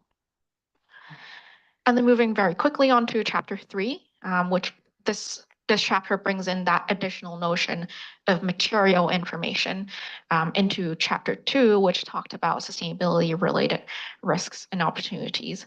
And so, as you can see on the slides now, this guidance, this educational material provides a 4-step process, which is very similar to what Augustina had brought us through in practice statement 2. Which will also form the basis of phase 2 of the IPSASB's making materiality adjustment projects. And so there is a connection between these 2 phases, which is why we're bringing both of them together to the CAG. And so after chapter 2, where an entity identifies sustainability-related risks and opportunities that could reasonably be expected to affect an entity's prospects, in chapter 3, the entity identifies those information that has about these sustainability-related risks and opportunities that has the potential to be material. And then it assesses whether that information is material, resulting in a preliminary set of information. And that information is then organized in their draft disclosures and then reviewed. So that there, as you see, there is parallels with what was in the practice statement 2. And then this educational material also provides further guidance in relation to each of the 4 steps. So for example, as a part of step 2, the material provided diagrams to illustrate how an entity might assess materiality of information about possible future events based on probability and impacts. So for example, information of possible future events that has a high probability and high impact might be material according to that diagram. And another key part of this material is that it provides connectivity considerations and interoperability considerations. So first on the connectivity considerations, this was something that the IPSASB decided to provide in view of the importance of the connection between sustainability-related disclosures and an entity's financial statements, and also considering that entities might already have experience in this, and it might be helpful to draw that link between the 2, between sustainability reporting and financial reporting. So for example, a part of the connectivity considerations that the IPSASB highlighted in this educational material was that even though the definition of material information is aligned between the IPSASB standards and the IFRS accounting standards, the information that is required to meet the objective of each of the disclosures is distinct, which means that an entity should be making distinct materiality judgments in preparing its sustainability-related financial disclosures, aside from the materiality judgments that it makes in preparing its financial statements. And second is on interoperability considerations, and here the guidance notes the connections specifically to the ESRS standards and also the GRI standards. And for example, it would interpret the corresponding definitions of materiality used in ESRS, and also the term, how the term material or materiality is used in GRI and ESRS reporting, versus how the IPSASB, as I mentioned just now, refers to material information rather than looking at material matters or material topics. And so as part of our staff-led process on the IPSASB side to adapt this IPSASB educational material for the public sector, we thought it would be helpful to draw experience from members of the CAG, especially considering that this is a very new topic for most public sector entities. So it's very important for staff that we hear about how it's done in different jurisdictions and entities. Have you started thinking about it yet, or have you seen examples of how materiality is applied in the public sector sustainability reporting? And for us, we would take that back and think about what areas are needed to adapt this IPSASB guidance so that it is applicable for the public sector. So I'll pass it over to the chair. Thank you, Karen. Thank you for both of your presentations, Karen and Agustina. I'll now open the floor to CAG members. So what are your views on applying materiality in the sustainability reporting space?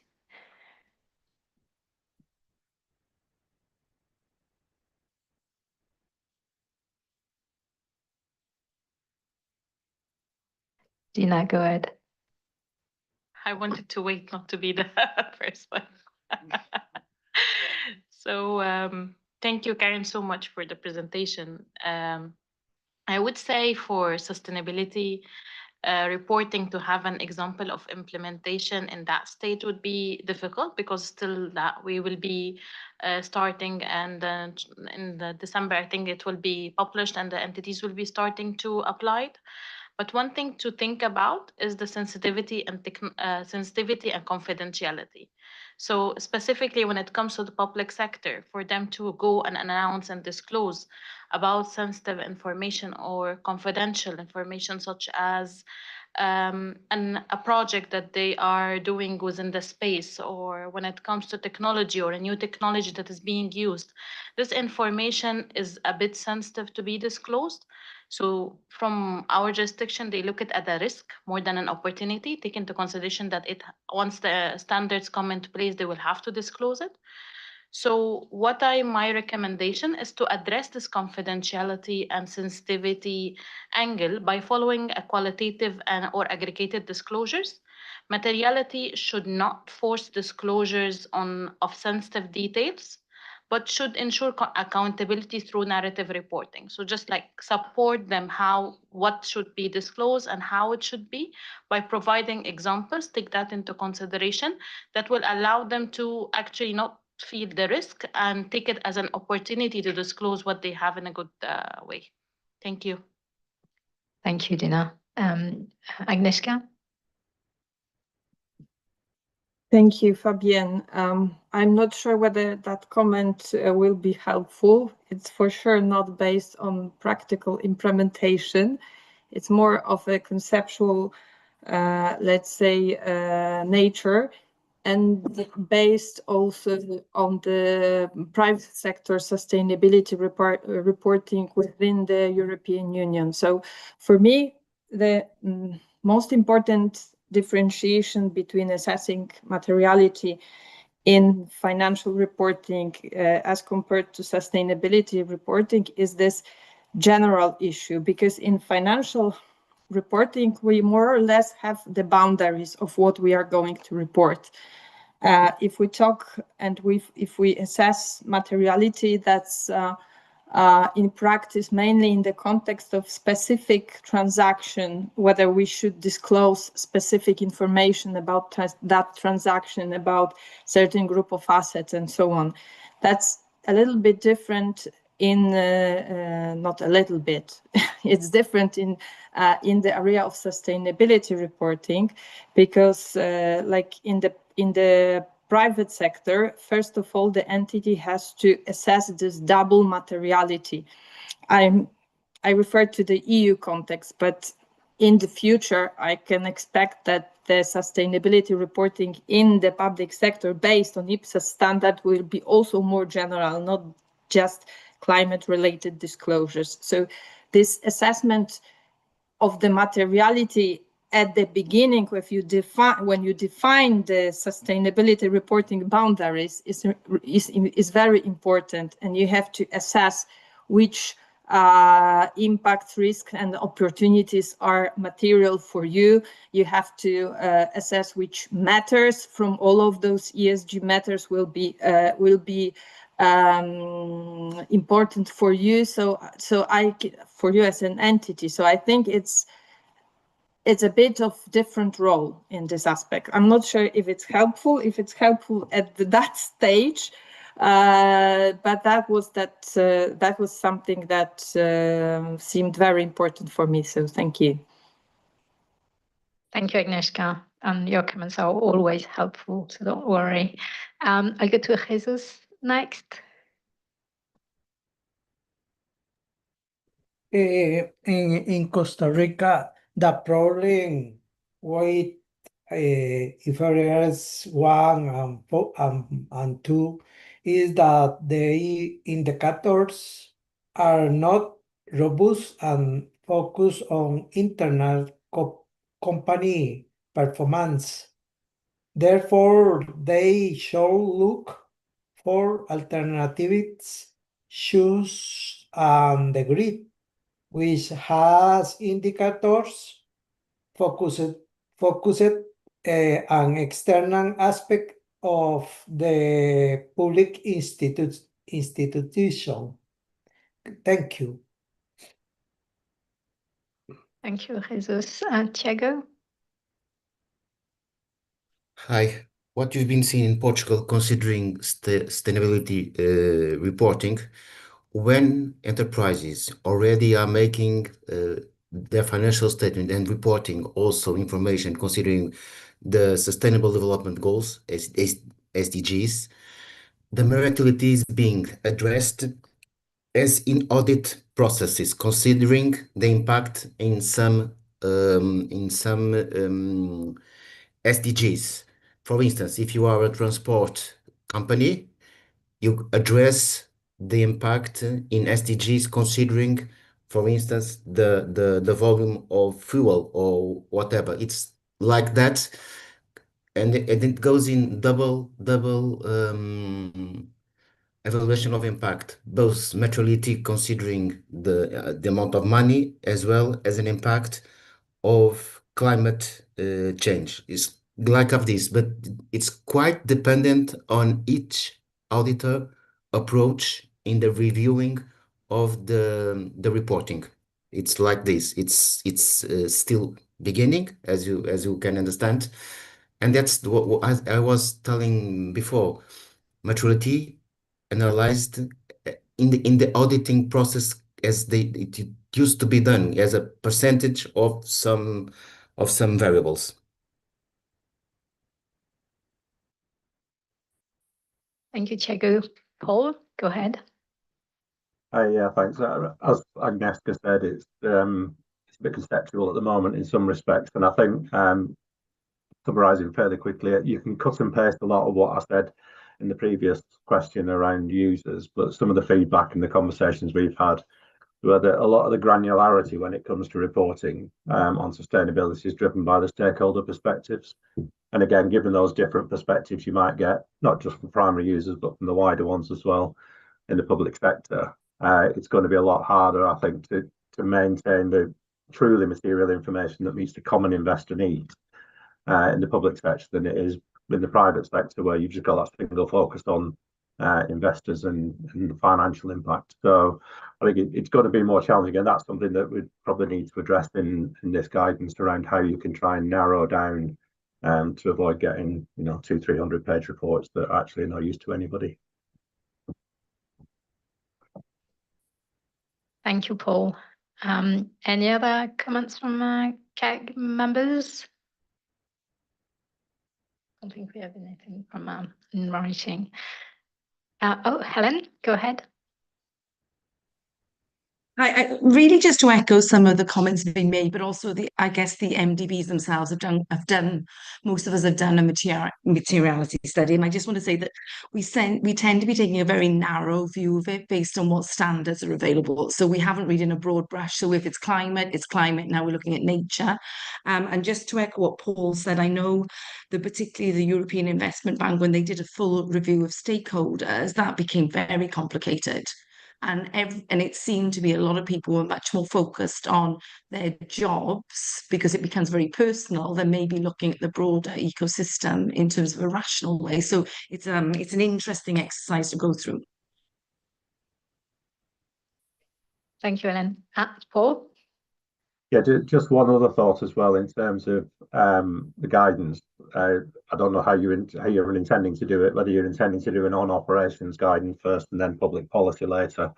But the materiality for public policy will be, I think, particularly challenging and interesting. So it may be better to hold fire on that until the standard's written anyway. But just a question really whether the intention is to split developing materiality guidance at this stage for on-operations and then follow up later on.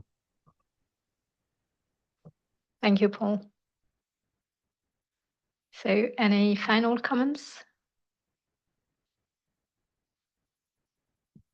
Maybe just one something I've found out in my jurisdiction.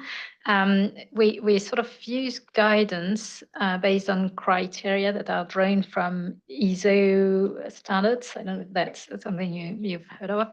And that's more actually direct to determining the indirect emissions. So they have a set of criteria. I don't think we've got time, or we can see that online, and you probably know about that. But a lot of criteria that maybe could help inform the guidance for assessing materiality. And again, going back to and building on Agnieszka's comments and then the EU process through the ESRSs, I think we have to be really careful and to make sure that we have the right, we clarify exactly what materiality is, because it may not be the same approach in Europe and it might be at international level. So really clarify when materiality is really to provide material information, when it is used as an approach to sort of determine impact, risks and opportunities. Yeah. Want to say something, Karen? Go ahead. Thanks, Fabienne. And I'll quickly add on, I guess, respond to Paul's question on how this would look in the future of the IPSASB's evolving IPSASB suite of sustainable SRS standards, and that we will be providing educational material based on the existing standards. So do see this continue to evolve, but we this will be applied to what is currently there as we look to approve our phase 1 of the climate-related disclosures project. Thank you, Karen. I can see Thiago. Thiago, do you want to add something? That's going to be our last comment. Go ahead, Thiago. Just a point related with what you said. As in matter of fact, when entities have to report some climate changes related numbers such as gas emissions and so on, what auditors are doing in Portugal, they also analyze double materiality, considering both financial and the obliged materiality, considering the climate changes. So it's kind of an impulse when the entity is obliged to report some climate data, namely considering gas emissions. The auditors are inducing the entities to also deliver evaluation of materiality for that report. So this is kind of something that is being driven by another need, by a legal need, and not materiality analysis as something, as a single part. Just that People are driven to because of the auditors. That's why I was talking about we should think about the legal framework or the usual framework that auditors determine for when they are auditing the entities. Thank you, Thiago. Ross, you want to step in? Yeah, I just want to address this point. A couple of times it's come up on legal frameworks and certain jurisdictions having different notions of materiality for other reports. Our guidance will be based on our standards and our notion of materiality and how to apply that. Of course, the reporting entity will have to consider their own context and regulations that apply, but it's impossible for us to write guidance that could take into account the jurisdictional requirements of every jurisdiction around the world. So we won't be addressing in any detailed way, local regulations. That's the national standard setters perspective. So we'll, to make sure we can deliver on this and provide guidance that's helpful with applying our standards, we'll stick to our notions of materiality and our guidance on applying the IPSASB version of that in both financial reporting standards and in the SRS standards to come. Thank you, Ross. A very important clarification. Well, thank you. Thank you, Karen and Agustina, for your excellent presentations. Thank you, CAG members, for your very insightful comments and numerous comments. So this session is drawing to a close. So thank you all for attending. And CAG members, please stay connected because we've got our closed session. So I wanted to say thank you to staff for their excellent presentations. And I'm sure IPSASB members will have a lot of food for thought and takeaways for their meeting during the week. Again, thank you to staff for the quality of the papers and of the presentations. And thank you to Leah as well for organizing and supporting and have us feel comfortable. So thank you. I'd like to ask observers, TAs, and IPSASB board members to leave the room, and we're about to start our closed session. So please, CAG members, stay connected.